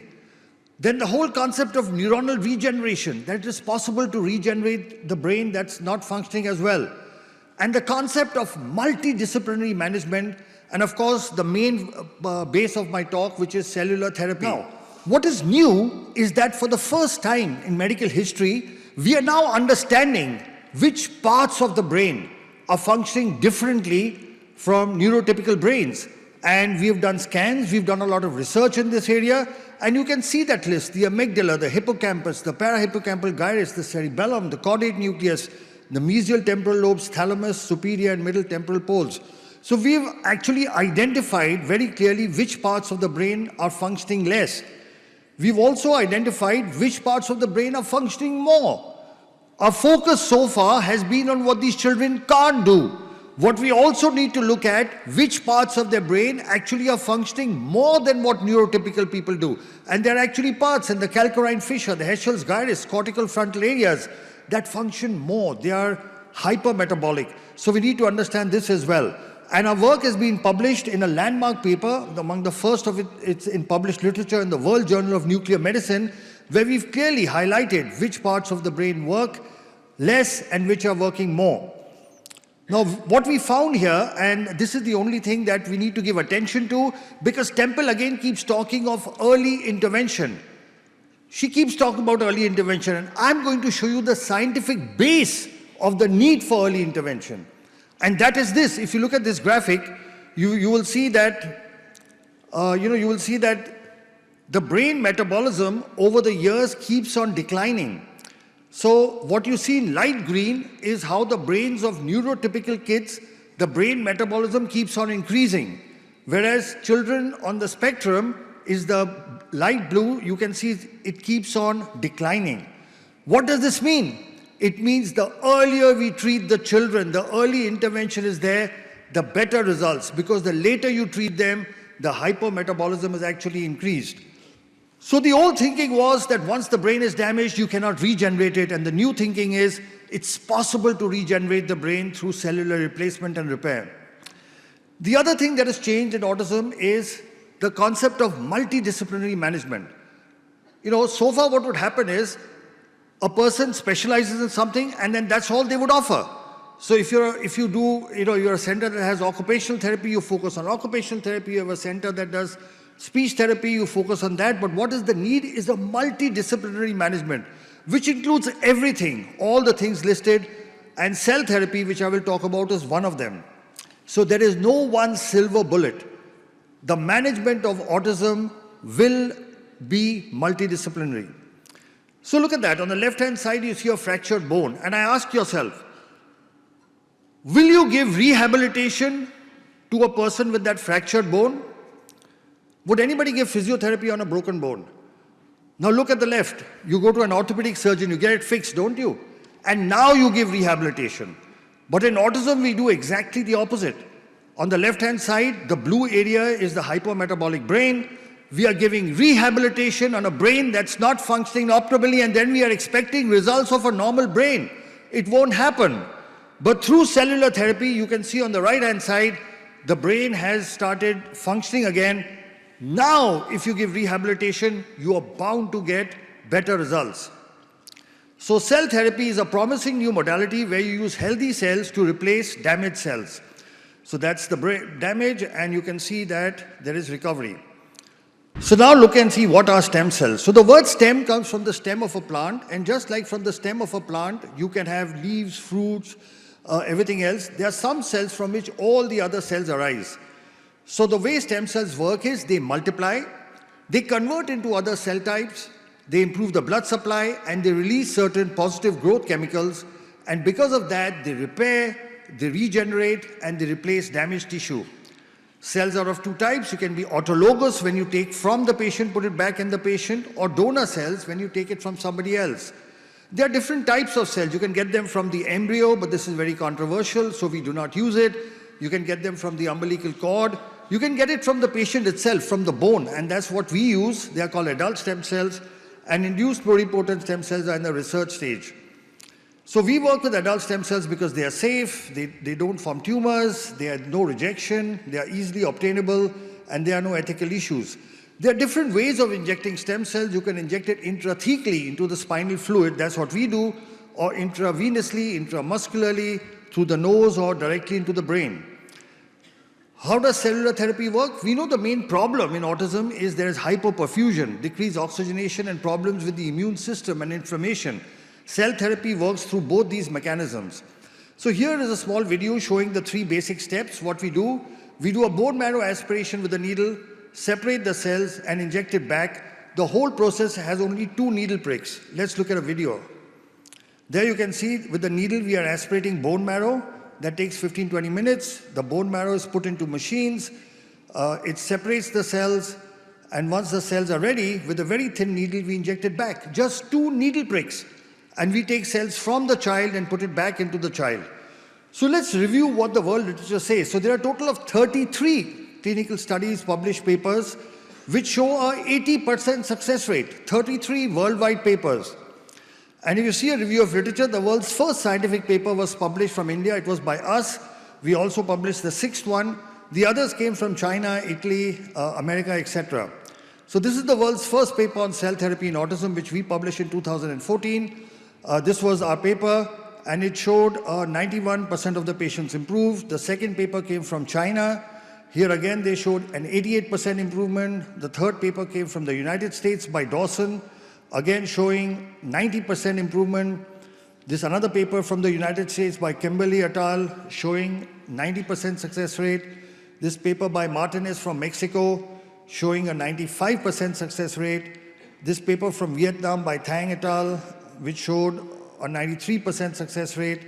This paper from Italy, which showed a 78% success rate. Now, this is a meta-analysis. This is a review of 460 patients. And at the end, in this paper, they summarize that cellular therapy is safe and that it improves patients with autism spectrum regardless of what type of cell we use. In this other systemic review by Jiang Q from China, they looked at 325 patients, and again they said it is safe and effective. So there is enough published worldwide literature to show the effectiveness of cellular therapy. Now this is our latest paper. We had 2 papers, but I'll talk about the second paper because this was 254 patients.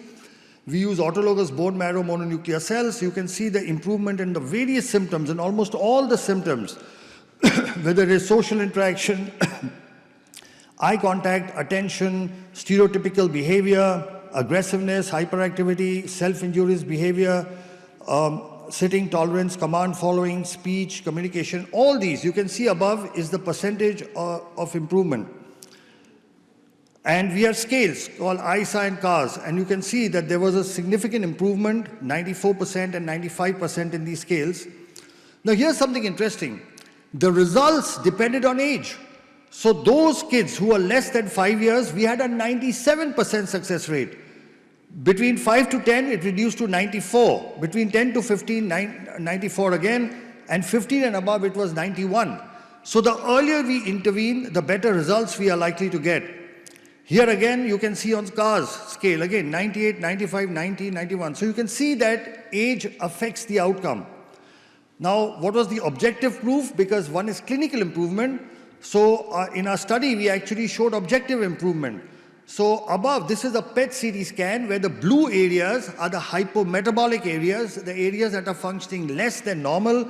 So you can see above all the blue. Now this is done on a Siemens machine.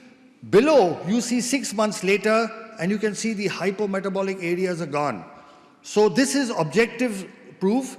I'm just showing you 1 or 2 scans, but we have almost 3,000 such scans before and after that show that the brain damage, the parts of the brain that are not functioning appropriately in autism, they can be repaired. And this is proof of that. So this is on a Siemens machine. And this is on a GE machine. Again, you can see the cerebellum, blue area, hypometabolic, and below you can see that it has improved. So on two different sets of machines, Siemens machine and General Electric machines, both show before and after improvement. We have a total of 6 scientific publications in the results of cell therapy in autism. And now international books, medical books are introducing chapters. So in this book on recent advances in autism, there is a chapter, Stem Cell Therapy in Autism Spectrum Disorders, and they've asked us to write the chapter. So we've written the chapter for this book. Now this is data, what I showed you earlier was published. This data of 1,000 patients has been sent for publication. But just to give you an outcome, this is 1,010 patients. And again, you can see more or less similar symptomatic improvements. Again, the ISA and CAR scales, good improvement. Individual domains of ISA. And age-wise, again, you can see the same thing. Below 5 years, 89% improvement.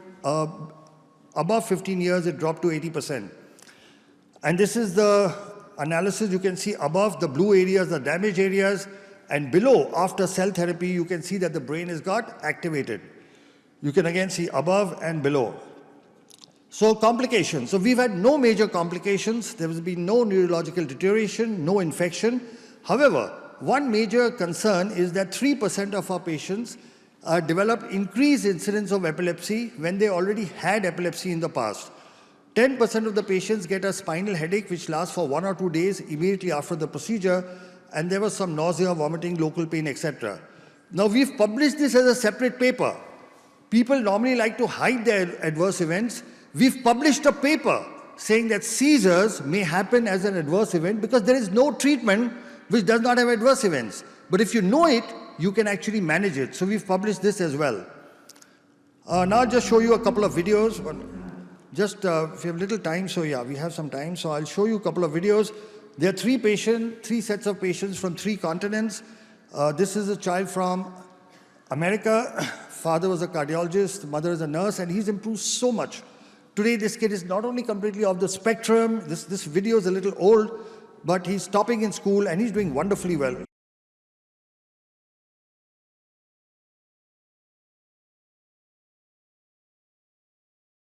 I couldn't get him to engage with me. I couldn't get him to give me eye contact. Over time, he started to lose a lot of vocabulary. Right around 18 months to the age of 2 years, he just slid backwards.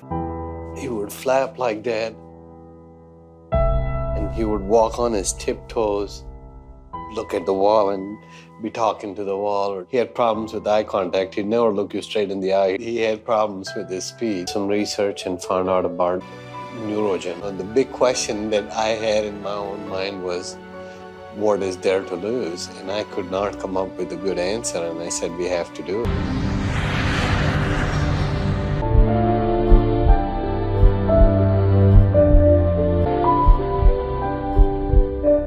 We started seeing better eye contact, definitely a difference in his engagement with us, with his sibling, his mood. He was so much calmer. Now he's all about taking his own shower. I have to just prompt him to get out, but he'll wash himself and he'll put his clothes on. Saw the PET scan images.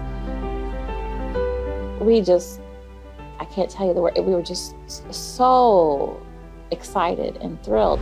The areas that were hypoactive or non-active were warm. There was activity there. Ganesh has gone from the 3rd grade, 4th month reading level to a 7th grade, 1st month reading level in 5 months.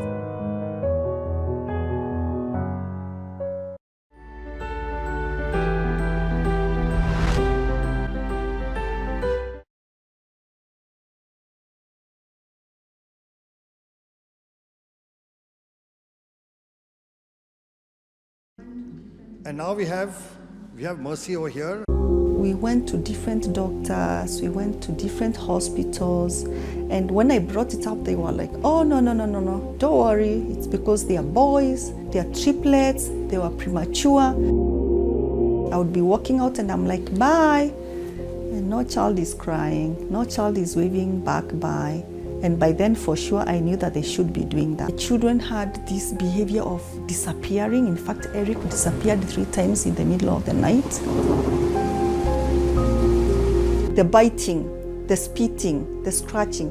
How are we going to stop this behavior? We went to see the neurologist, and in 5 minutes, he said, these children are autistic. As parents, it was very traumatizing. First of all, we didn't understand what autistic means. So I decided to really get to read a lot about autism. I remember the first time I read about stem cell. I was like, wow, this is really good. We had a lot of questions which we asked, and we got very clear answers from Dr. Sharma. The day of the stem cell itself came, actually I was a bit anxious, of course, but really I didn't have fear.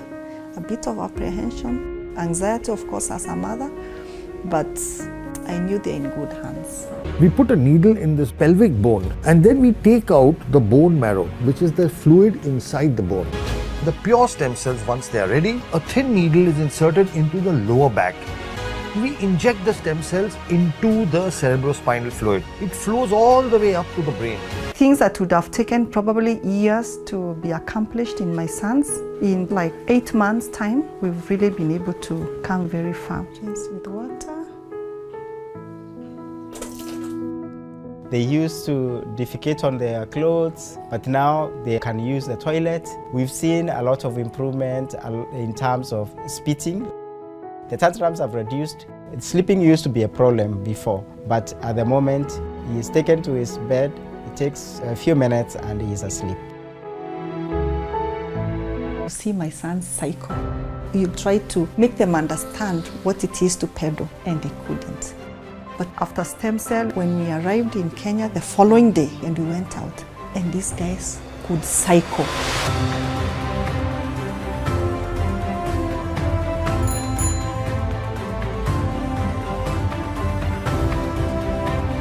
I'm going to send you to buy tomato paste, okay? I'm going to send you to buy what? Tomato paste. In the shop. Where is the shop? It's here. Okay. So I'm going to give you... Money. For what? To buy tomato lollipop. I'm going to wear my shoes. That's right.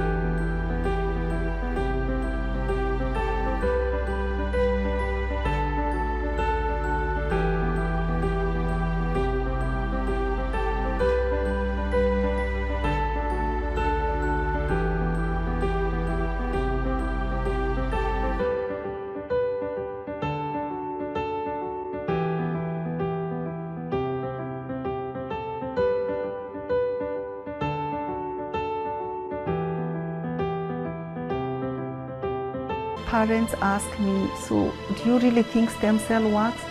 And I'm like,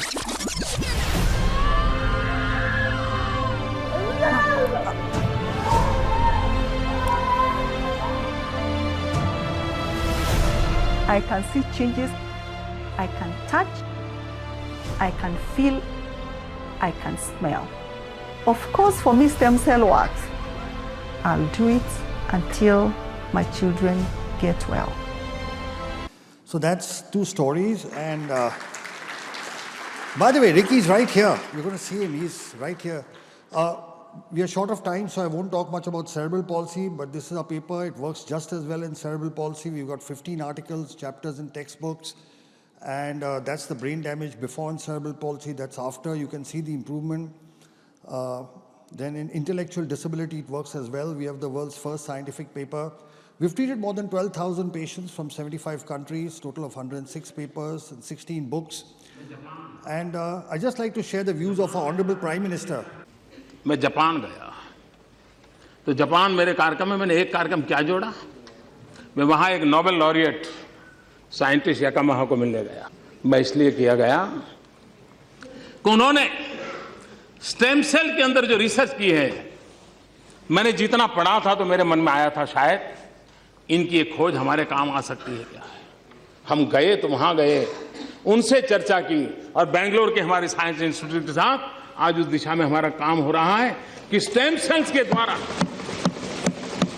हमारे युवा scientist कुछ खोज करें।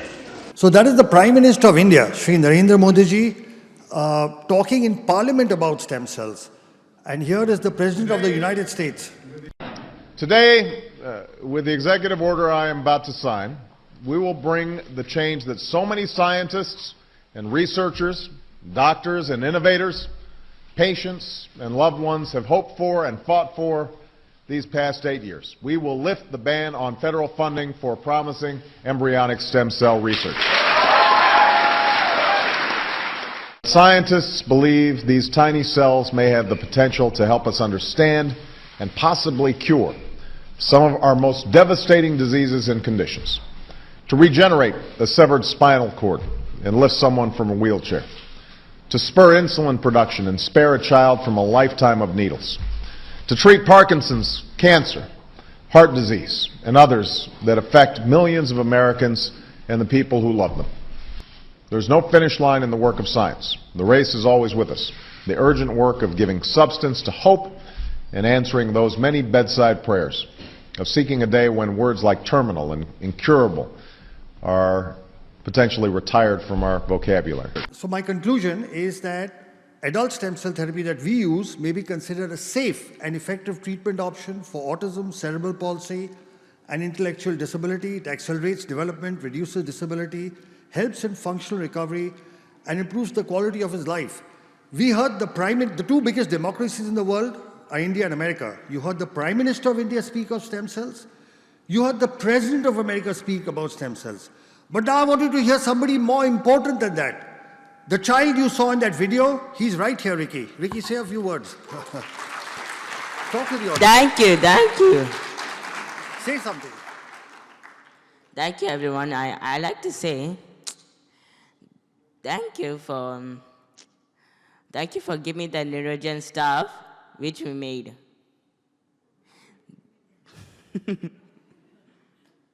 This child could not speak. This child could not go to school. Today he's standing in front of you and giving a speech. Let's give him a big hand. Thank you. Thank you, Ricky.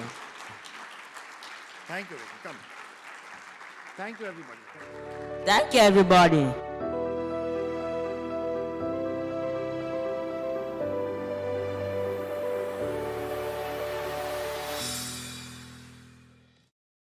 It is really my privilege to introduce this next speaker. When Dolly told me that I was going to be introducing him, I said, "Are you sure you want me to introduce him?" Well, I'm here, so I guess she was sure. Dr. Kerry Magro is an award-winning autistic professional speaker, best-selling author, autism consultant to the HBO series Mrs. Fletcher that aired in the fall of 2019, and the latest seasons of Netflix's Emmy Award-winning series Love on the Spectrum. If you haven't seen that, you really need to watch it. It is very, very good. He started professionally speaking 12 years ago via the National Speakers Association after he fell in love with theater as a child to help with his social and communication skills. Today, he has spoken at over 1,200 events during the time, including 2 TED Talks and talks at Google presentations. In addition, Kerry is CEO and president of KFM Making a Difference, a nonprofit organization that hosts inclusion events and has provided 100 scholarships for students with autism for college and counting since 2011. In his spare time, which I'm not sure how he has, he hosts a Facebook page called Kerry's Autism Journey that now has 218,000 Facebook followers, where he does on-camera interviews highlighting people impacted by a diagnosis to break down barriers in our community. His videos have been produced and have been watched over 35 million times. Kerry's best-selling books, Defining Autism from the Heart and Autism and Falling in Love, I Will Light It Up Blue, and his latest, Autistics on Autism, have reached the Amazon bestseller list for special needs parenting. Kerry regularly speaks with schools, companies, government organizations, and is always open to discussing potential future collaborations. He is based in Hoboken, New Jersey. Let's give him a really big applause.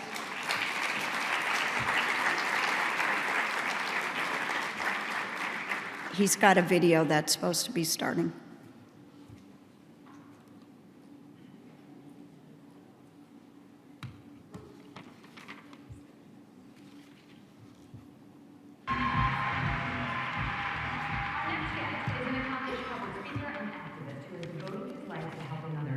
Not bad for a guy who was completely nonverbal for the first few years of his life.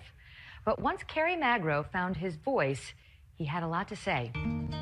My parents have always told me I'm special, so why am I special? And then later on, I realized that I'm even more special because I have autism. Kerry Magro's childhood was marked with rough patches. He was completely nonverbal at age 2 and diagnosed with autism at age 4. I just remember having difficulties trying to explain myself to the world around me. When Kerry did speak, he struggled to express himself.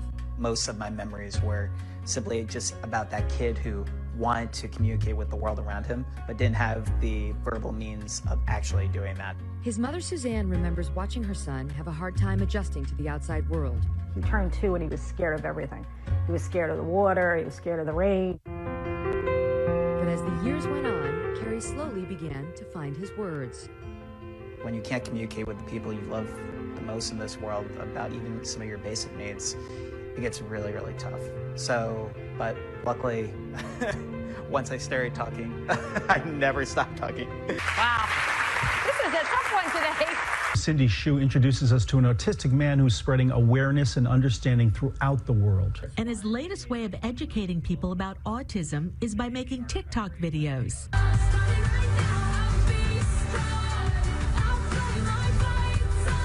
I received over 4.1 million views on TikTok, and I just had so many parents, educators, family members who just wanted to learn more about autism, and they were like, keep going, keep doing what you're doing because it's making a difference. In college, he started a nonprofit called KFM Making a Difference, which awards autistic students with college scholarships. He later earned his doctorate in education.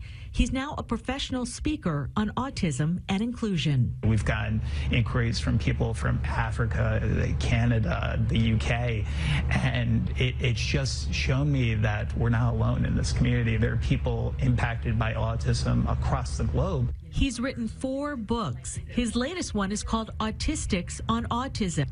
All proceeds will go to his scholarship foundation. You are going to find 100 amazing autistic adults' stories of how they were able to navigate their adolescence and ultimately succeed in their journeys. He says most publicly funded services end for autistic children when they age out of school, so that could be late teens. He's fighting to get resources for autistic adults through legislation and has this message for parents. Never give up on your child. Never give up on getting them the best quality supports so they could live their best quality of lives, because again, it's a spectrum. And it's really about providing those resources across the lifespan, because autistic children will grow up to be autistic adults, and we need to be ready for them. And he'll keep promoting awareness any way he can. What I'm doing today. Awesome. It is such a huge honor to be here with all of you speaking on a really important topic that is facing so many individuals within our community. And honestly, today, with over 70 million people worldwide having some form of autism diagnosis, it's really important that we do our utmost to do a few quick things. The first one is to realize that autism is just one word trying to describe millions of different stories. My dear friend Stuart Duncan has that comment, and when you meet people with autism, it's really important to meet them where they are in their development. Autism is a very, very wide spectrum. The last time we were here in Dubai, ironically enough, was in 2016, And one of the speakers at that conference with me, his name is Dr. Stephen Shore, an internationally known public speaker who himself is autistic, says if you met one autistic person, you've met just that one autistic person. So let's keep the conversation going on meeting each individual where they are in their own development. So some housekeeping notes today. I'm an avid note taker during all these presentations. So typically I'm the guy sitting in the front row taking a photo of every single slide so I don't miss anything. So we're going to be providing you the PowerPoint slide notes from today's presentation. There will be a QR code at the end of today's presentation. You can scan that with your phone. And my dad still loves a Razr cell phone, so there will also be a link if you don't have a smartphone as well, so you don't miss any of the notes. So during my journey, I grew up with two laser-focused key interests. I grew up wanting to be the sixth member of the Backstreet Boys, and I also wanted to grow up to be the next Larry Bird. And with my autism diagnosis, I've always had extreme laser-focused key interests, and those were two of the big ones.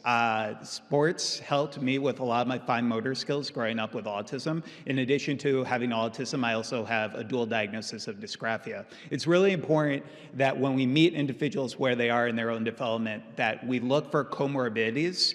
So if an individual might have a dual diagnosis, we are able to diagnose that as early as possible. Early intervention truly is the key. Within those first 5 years, getting a diagnosis is really pivotal.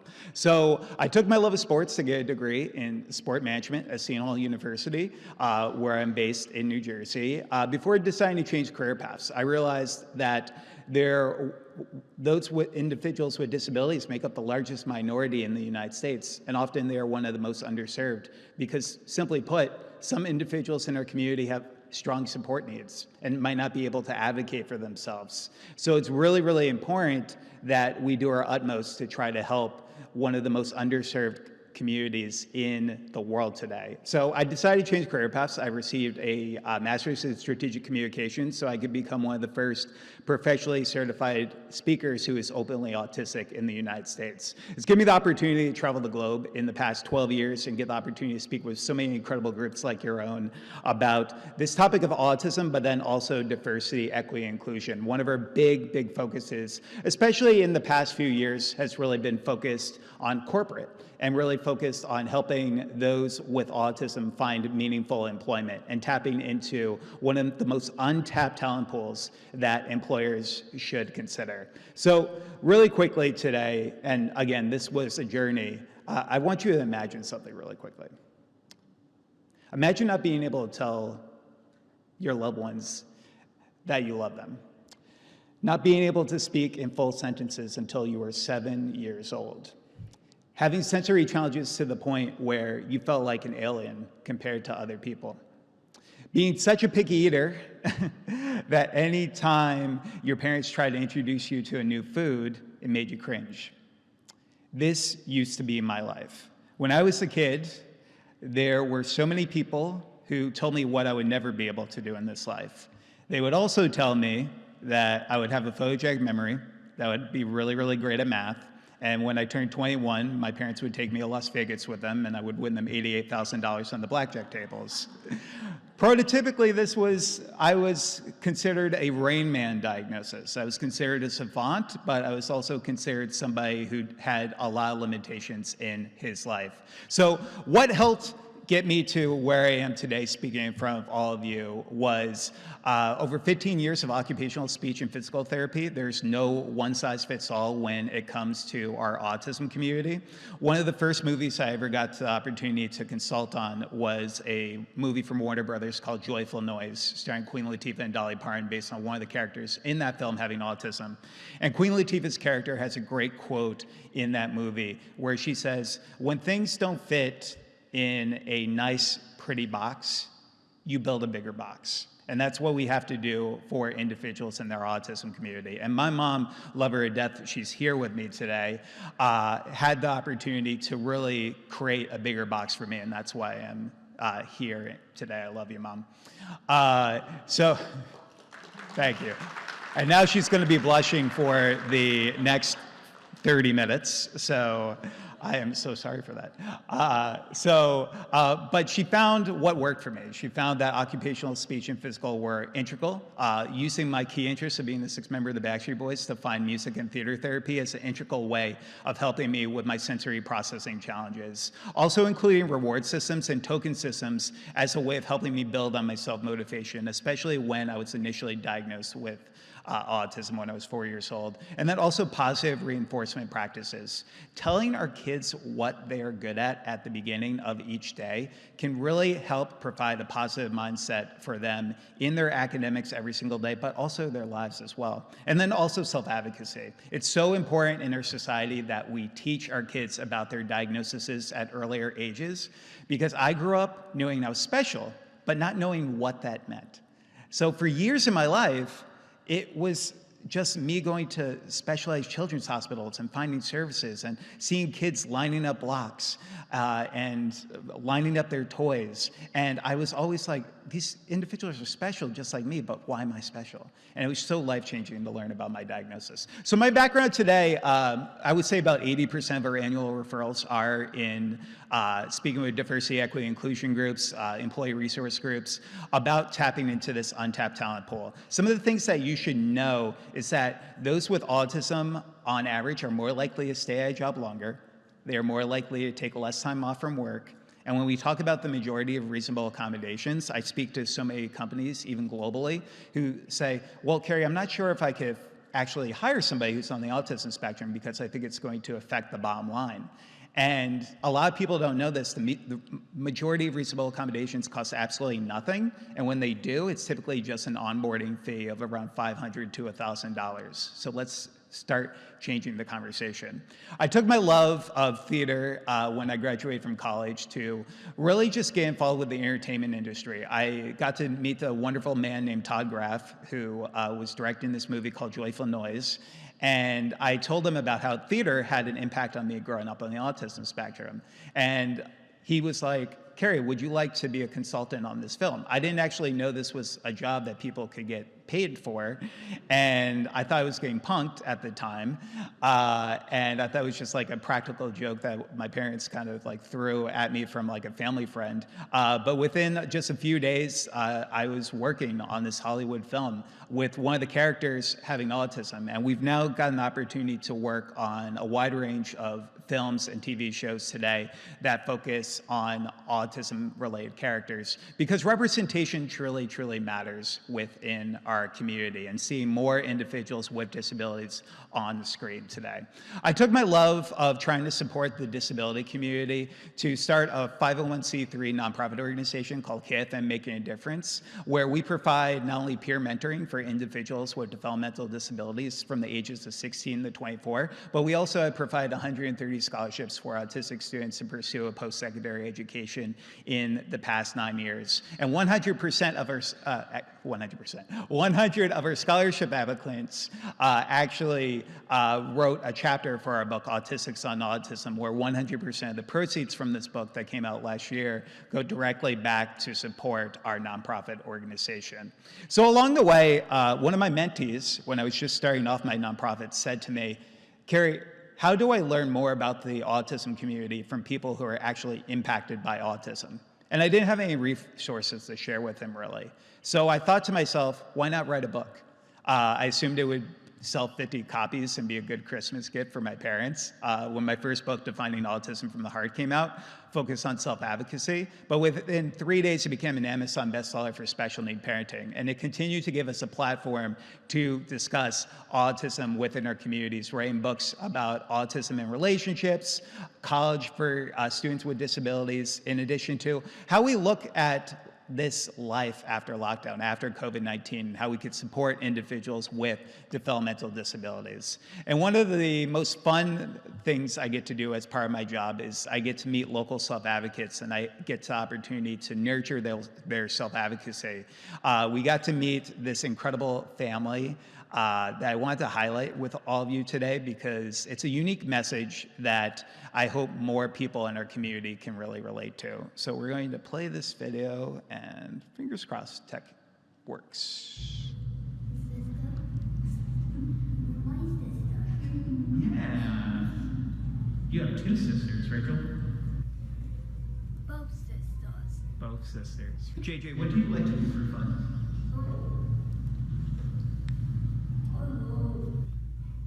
Oh, chicken on movies. Oh, TV shows. His personality is amazing. He's so funny. He doesn't even know it. Like, he doesn't know how funny he is, which makes it better. I love how JJ makes these movies, and he uses the stuffed animals, and he shows us to all of us, and I think it's really cool. What is one of your favorite things about your sister? We like Developmental. JJ, would you like to live Katie? Yeah, okay, yeah. What do you like about me? Yeah, me. Yeah. What do you like? Television. Okay. How people treat autistic kids different because they're exactly like us. They have feelings too, and they act like autistic kids don't have feelings. How does it make you feel? And it makes me really upset. For siblings who might be watching this at home, what would you like them to know if they may have a brother or sister who's on the autism spectrum? Celebrate accomplishments, encourage them to do the best that they can. We have a good family. Yeah. Everyone's supportive. It's just circle love. So one of the key messages I hope I could leave you with today is that it takes a village. And you have to realize that regardless of where you are in this journey, whether you're an educator here today, a therapist, a parent, or a self-advocate, it's important to know that every single individual in your lives can hopefully become part of this village to make sure that we're providing reliable autism resources across the lifespan for our over 70 million individuals who are autistic today. So every single place I go to speak, I've had the opportunity to travel the globe and get the opportunity to share my story, but I realized that many individuals in our local communities didn't have an opportunity to share and lift their voices. So I started a video series as part of my Facebook page, Kerry's Autism Journey, where we now get to not only nurture self-advocacy in these young individuals, but also give them a platform to hopefully break down barriers and biases within our community. We've highlighted everyone from a 6-month-old with Down syndrome in the Bahamas all the way to an Army veteran with cerebral palsy who didn't tell his platoon that he had cerebral palsy so he could fight for our country. So it was truly, truly remarkable. The other big note I hope I could leave you with today is that girls with disabilities often fall through the cracks in our society. We see this so much with so many girls being able to bear masks, different characteristics such as stimming, such as known as self-stimulatory behavior. There are some individuals who fall through the cracks because of that. We're going to skip this video and maybe come back for it if we have a little bit of time. But what I will tell you about Rachel's story is that Rachel is a truly amazing individual who didn't get diagnosed until she was a little bit older. And it was because of, again, so much stigma in our communities is focused on boys with disabilities. Now, we're not only talking about autism, but we're talking about ADD, ADHD, and the neurodiverse lens that we talk about in our communities. In addition to that, when we talk about this topic of autism, we need more not only government organizations, but we also need more travel destinations to go about certification. I've had the wonderful opportunity to collaborate with a group called IBCCES, who do certified autism centers around the country. We just spent yesterday at Aquaventure at Atlantis, and they are a certified autism center. We got to see sensory guides that they had for different rides, which told you how much sensory processing each ride specifically had. And it was just so amazing to see the structure there, especially to bring families of autistic children to our parks. It was truly an amazing thing to see. In addition to that, when we talk about this, it's also just great to reduce stigmas. One of the great things about certified autism centers is that they train up to 80% of their employees on autism and sensory awareness in the hopes of helping these individuals understand a little bit more about how to approach our community. So how I got involved in making the world more inclusive, my interest in certification started with wanting to host more sensory-friendly meetings in my home state of New Jersey. For the past 10 years, I've played an autism and sensory-friendly Santa Claus, where we had the opportunity to meet children with disabilities at their level to really, truly support them, especially from a sensory processing perspective. So I decided to join a board called IBCCS based in Jacksonville, Florida in 2019 to support this community. So during my work in public speaking, one of the most interesting experiences I had was when I was speaking at a Fortune 500 company, and we were speaking about diversity, equity, inclusion, and one of the individuals in there asked me if every single person who has autism grows up to be the good doctor. If anyone has seen The Good Doctor is a show on ABC focused on Dr. Sean Murphy, a savant who is on the autism spectrum. And that is why we need to make sure people realize that autism is not only in children, but there are going to be individuals in our workplaces that you meet in the future who are also going to have these diagnoses. And not every single person you meet will end up fitting in this lens of the Rain Man, good doctor stereotype. So that's the other big thing. We have to realize that autism has no look. Typically, the two most common things people say to me when they come up to me for the first time is they say, Kerry, you have autism, but you don't look like you have autism. And then also, Kerry, you have autism, but you look so normal. Disability has no look. And it's important that we not only discuss this, because it's also important about promoting kindness. When we talk about our society, there are going to be people that you meet who you're only going to see the challenges that may face on the surface. You're not going to know what's going on in day-to-day lives. So one of my biggest challenges, though, was sensory related. I grew up having a hypersensitivity when it came to loud noises. I would wear earbuds in my ears. I would wear sunglasses in many of my classrooms due to fluorescent lights. So luckily, though, I had not only a great occupational therapy team, but I also had an in-house occupational therapist who truly, truly helped me. And this is a global movement that we're seeing. There are more groups that want to go about certifications because they realize that it's not only the right thing to do, but it also demonstrates high ROI, because at the end of the day, more individuals are likely to buy products from groups that patronize with the disability community and support those with disabilities. We were so excited to see that Mesa, Arizona became one of the first autism certified cities in the globe. And they've done a remarkable work, not only to provide certified autism centers for first responder groups, but also their businesses and travel destinations as well. And in addition to that, Dubai recently announced it plans to become the first certified autism destination in the Eastern Hemisphere. Give your guys yourselves a round of applause. That's really, truly, truly remarkable. And we need more individuals like yourselves championing this cause. So we applaud Dubai for taking the necessary steps to make certifications like this possible, realizing the importance of the autism community. One of my favorite experiences I've ever had was at a certified autism center. After growing up as somebody who struggled with textural issues and having issues with water on my skin, there was always something soothing about playing with animals in the water. So I got to go to the Discovery Cove in Florida, which was at a certified autism center, and we got the opportunity to swim with dolphins. And I have terrible balance issues. I can't ride a bike for the life of me. And in the water that day, I was having some challenges because the land was very, very tough. I also have flat feet, so that didn't help the situation. So I was at Discovery Cove, and one of the best things that somebody did for me there was just showing me compassion. They not only showed me compassion in being able to just hold my hand while I was going in the water to swim with the dolphins, but they asked questions when they were unsure about something. I think some of the easiest things that can help our autism community are some of the things that just make the most common sense in the world. Continue to ask questions when you're uncertain about something, and then also pursuing competence. They presumed competence for me every single minute that I was there at that park. And that's truly why I love the idea of certifications in our local community.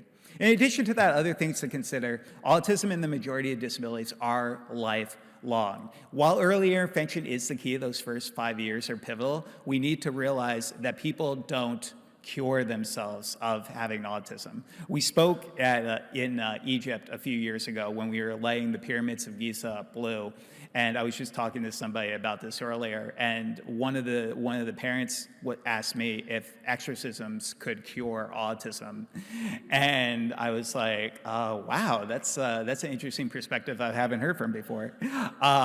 It just goes to show that the education truly needs to be there in more of our local communities, because if you don't have that personal connection, and just by a show of hands really quickly today, how many of you know of somebody who's on the autism spectrum? And if you feel comfortable, how many of you have a sibling or a family member who's on the autism spectrum? Okay. And if you feel comfortable enough, how many self-advocates are here today? Yeah, we have quite a few. It takes a village, and using your voice can truly make such an important change within our community. Another key message I hope I could leave you with today, if it isn't written down, it didn't not happen. Documentation is so important, especially when we look in 2023. Hearsay is something we really can't get behind anymore. We need to make sure that we're not only documenting in our workplaces, but also for our kids. I think it's important for every therapist and educator to have a journal where they can document for their child, look at short and long-term goals that they have for the individuals, but also helping the parents understand about their developmental milestones as well. And I truly believe this message right here. I think schools should truly have a mandatory class that you get credit for, where you learn more about people with diagnoses. Imagine students getting just a little education on autism, ADHD, Down syndrome, dyslexia, cerebral palsy. It could make a huge impact on understanding and acceptance. I truly believe that in that message. And that's why many individuals in our local communities are pivoting our conversations. April is also known to many of us as Autism Awareness Month, but many individuals in our community are pivoting it to Autism Awareness and Acceptance Month, realizing that it's not enough to just be aware about autism, but how can we be inclusive? So these are some great ways that we can be inclusive in our education setting today. One of the biggest things I say is that finding an individual and understanding what type of learner they are, whether they're a visual learner, whether they're an auditory learner, or whether they're a kinetic learner, where they learn by movement and moving around. Being able to, again, meet every single individual where they are. Being concise, giving choices, also considering visual timers as a way of helping individuals with transitions. Educate on stimming and flapping. For example, I've been stimming this entire time. Every single time I've moved my hand like this is a stim. And for everyone here in this room, every single one of you stim. Whenever you've rocked back and forth in a chair during a long meeting, that's a stim. Stimming and flapping can look vastly different. Some are going to be arm movements, twirling around in circles, while some of it is just like me, just rubbing my hands and doing this every now and then. And for so many individuals, if you see that happening, don't stop the stim, especially if it's not injurious to them or people in their local community. Also, in addition to that, in our school systems, we really need to focus on the parent-teacher collaboration.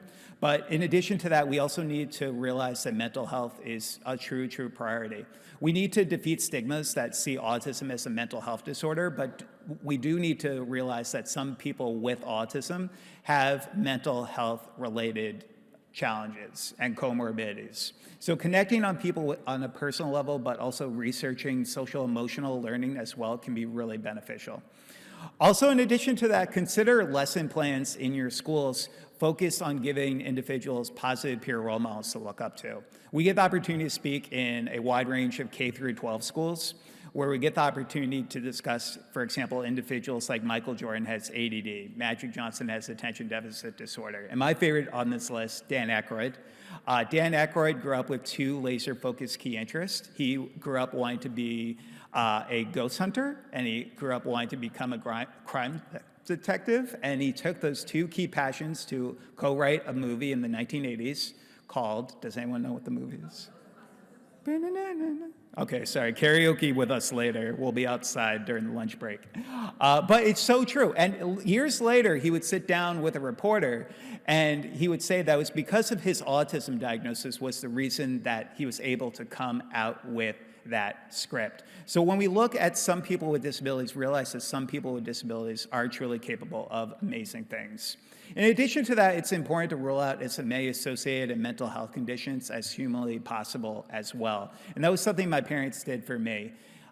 Learning about my diagnosis, I didn't learn about my diagnosis until I was in a social skills class where we were playing Disability Celebrity Bingo, where we were learning about all these individuals. And I raised my hand and I asked the teacher, so teacher, you said all these people, some of the most talented and successful people in the globe are special, just like me. So why am I special? And she said I had to talk to my parents about that. So I talked to my parents about it right after school that day, and that was the first time they ever told me that I had autism. And it was life-changing.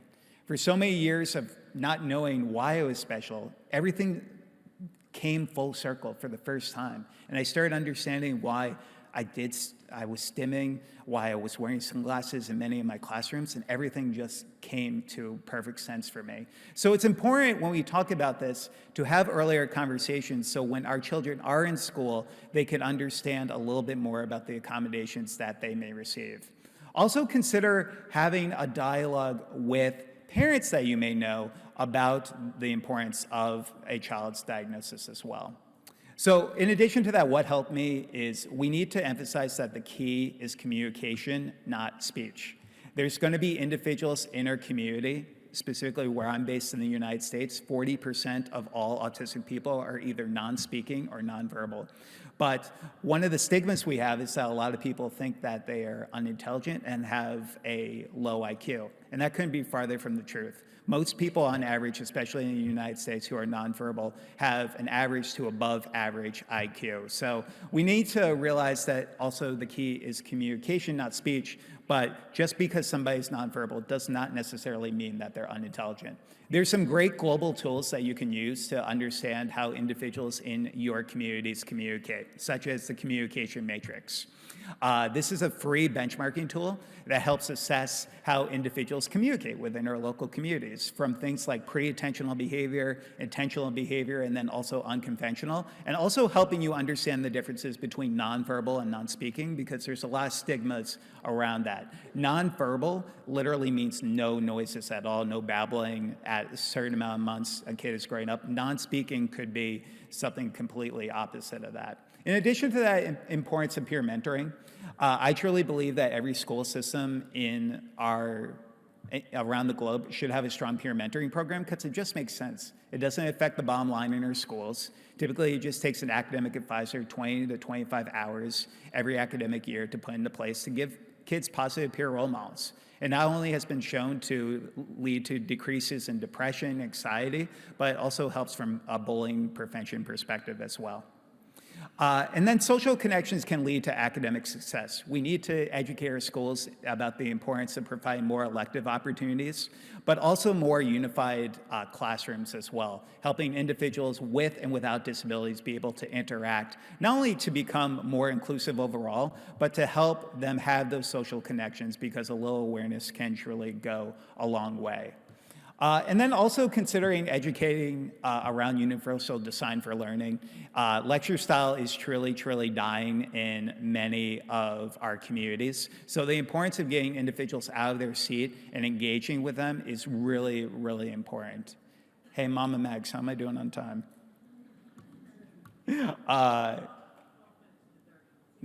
Nice. See, I put her to work. Guys. Encouraging parent involvement can also be, and she'll be blushing for the next 12 minutes too. It's amazing. I love you, Mom. I love you.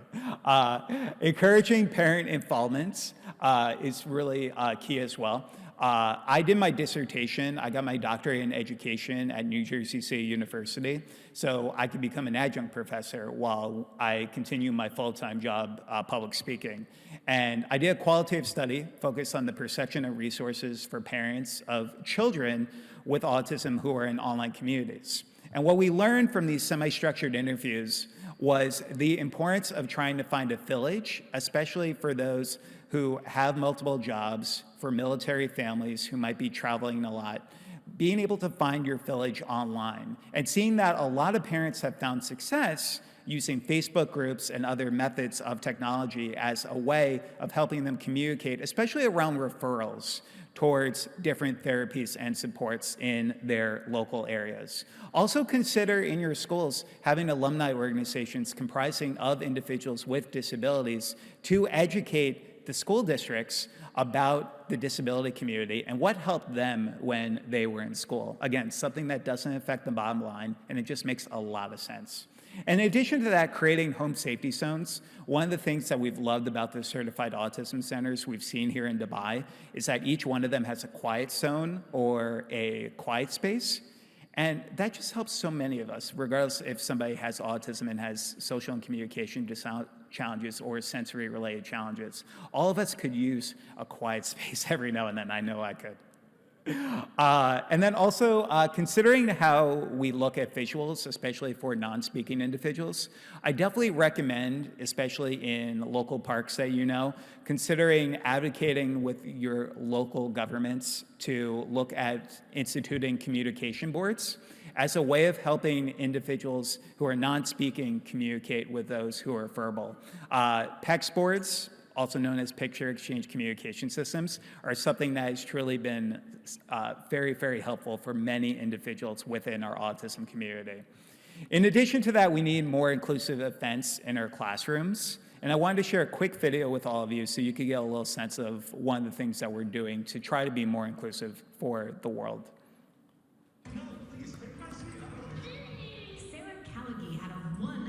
Meeting with Santa. The 8-year-old has autism and is nonverbal. Her father brought her to this event because this Santa's helper understands the challenges of autism firsthand. Santa also has autism. Such a special connection, special bond.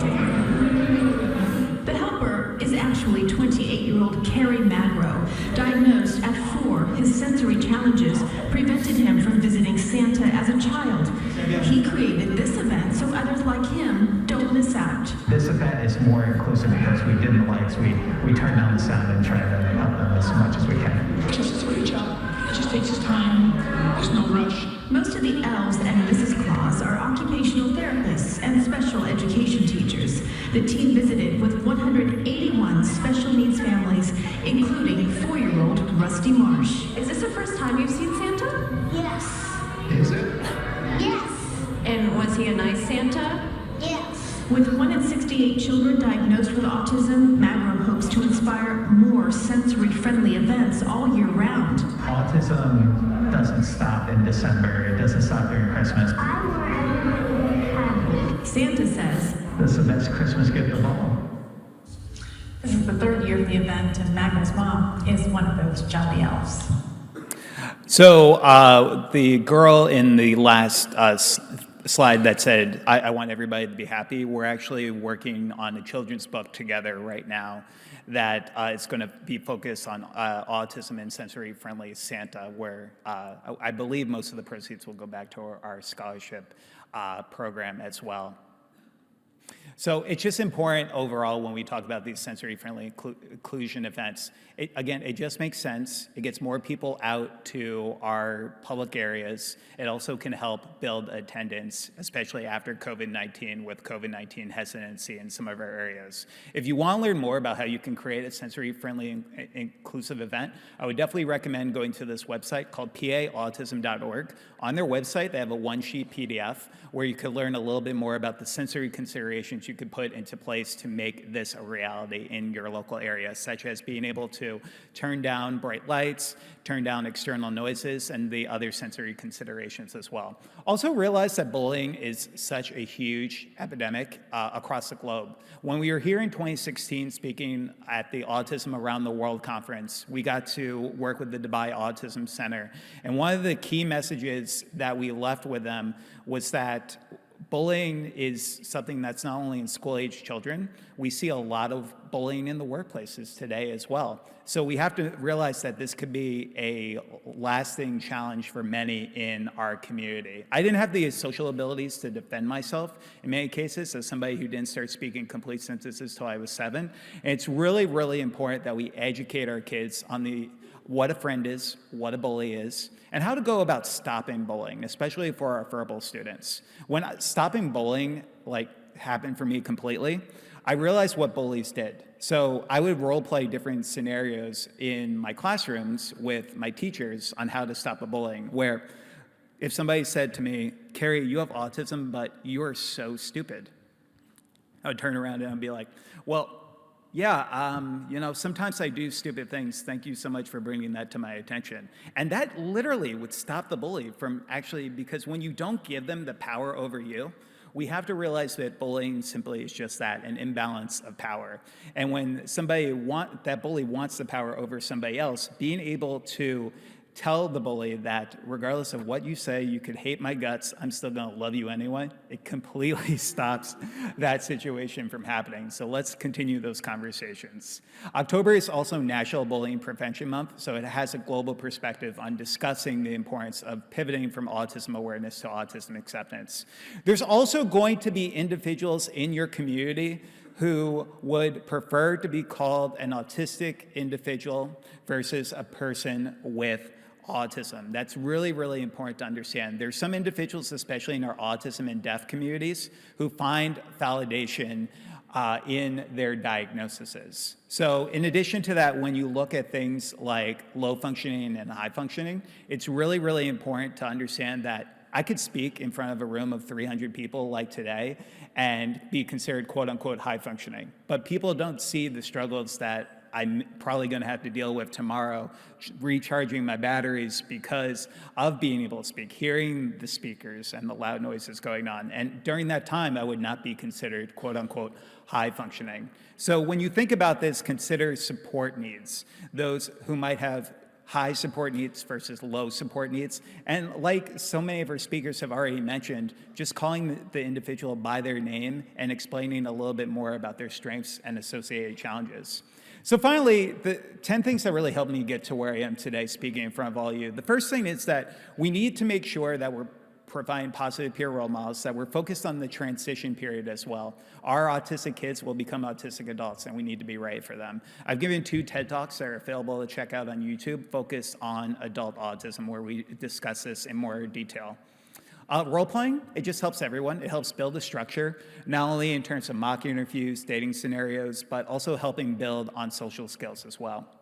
Servant leadership, I had so much mind blindness growing up, and I thought it was my way or the highway most of the time, and I didn't understand the perspectives of others. And getting involved in community service helped open my eyes to some of the hardships that individuals face in their communities. I think that our students should have just 10 hours of community service every academic year to understand more about the perspectives of others in their community.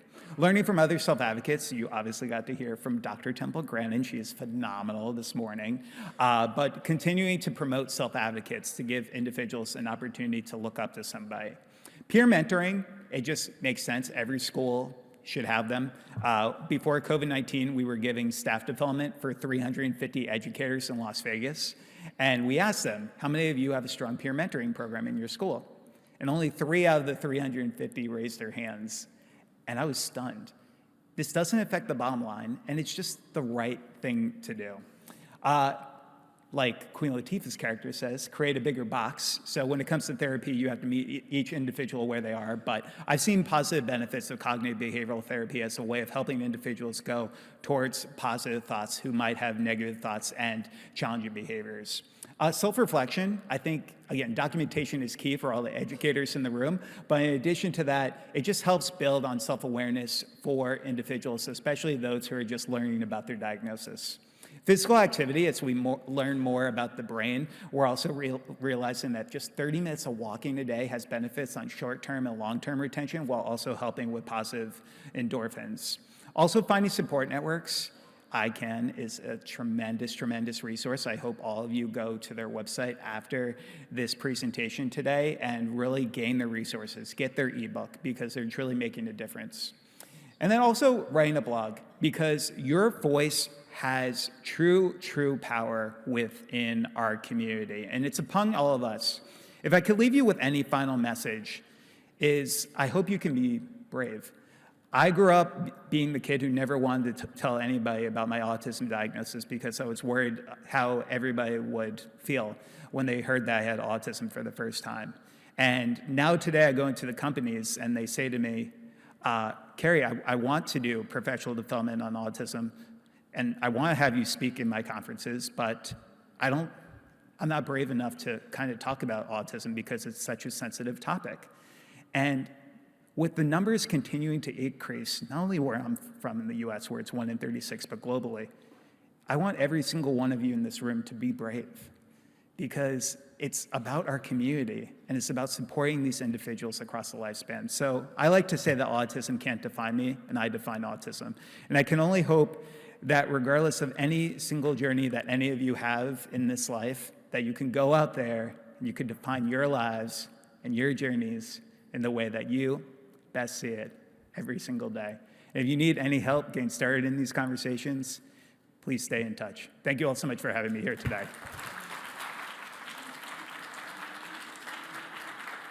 Yeah, so just one small announcement that we have. We would really love to felicitate Kerry's mother, and we would like to call upon Miss Mercy, as she's as well a parent, and hand over the award to Kerry's mother. Ma'am, please.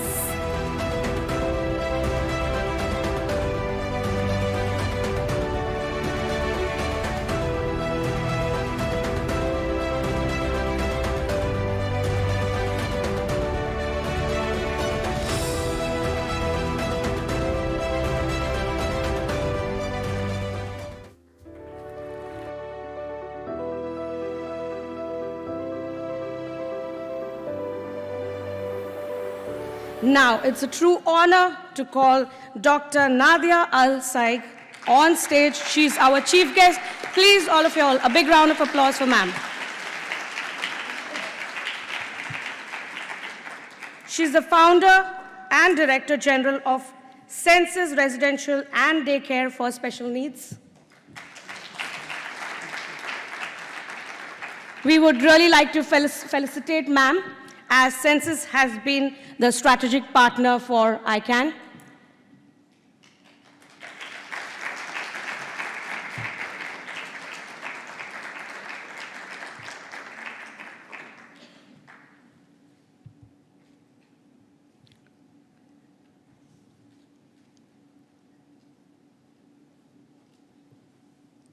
Next, we would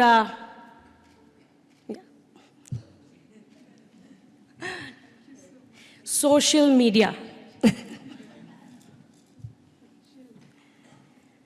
Yeah.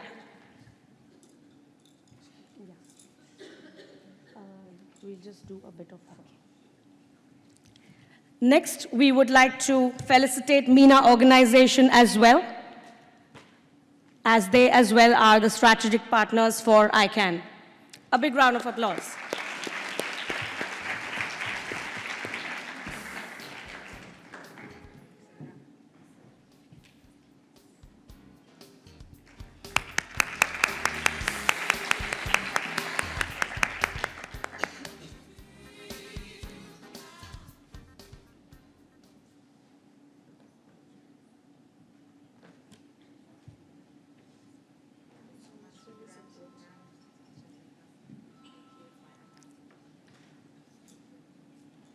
Thank you so much. And now we would like to felicitate Farhan Shahid, who is from Senses and has been helping us with the entire organization of ICAN.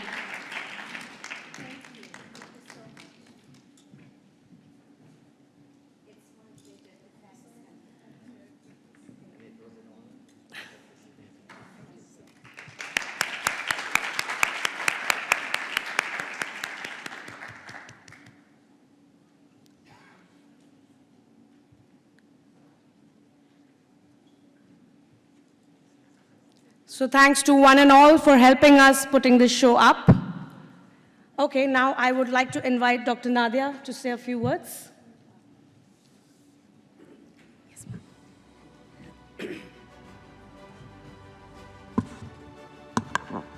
بسم الله الرحمن الرحيم والصلاة والسلام على خير الأنام محمد المصطفى وعلى آله وصحبه أجمعين. Good morning everyone, and I would like to welcome the International Conference for Autism and Neurodevelopmental Disorder, ICAN Dubai 2023. It's a great honor to be a part of this event, and hope we come down with this conference with the best practice to the region and share knowledge to the latest trends on autism and developmental disorder. And really, I would like to take the opportunity to thank you all, thank the speakers and the partners of this conference, and especially the audience for your participation. Thank you so much. Thank you.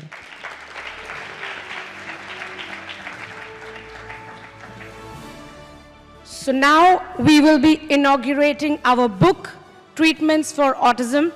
As we did see in the film, it was earlier already inaugurated in English, but now we are inaugurating it in Arabic language.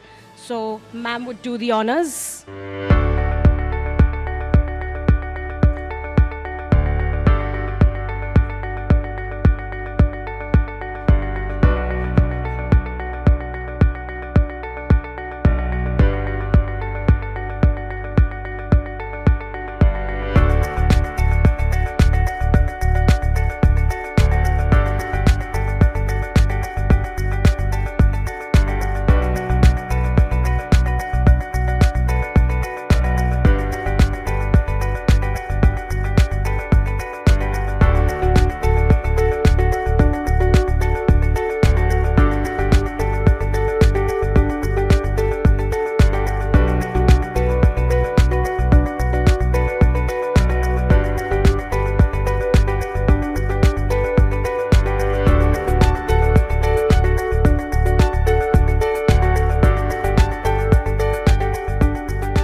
To give you a brief about this book has all the therapies, treatments, all the information about autism and all kinds of newer age treatments as well in the book. You can have a copy online on our website.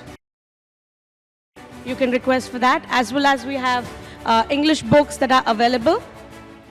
So you can just send us an email on our website. Just log on to www.autismconnect.com. and you can just subscribe for the book and you will be able to get one. Thank you so much, everyone. I would really be very thankful to all of you. Thank you so much.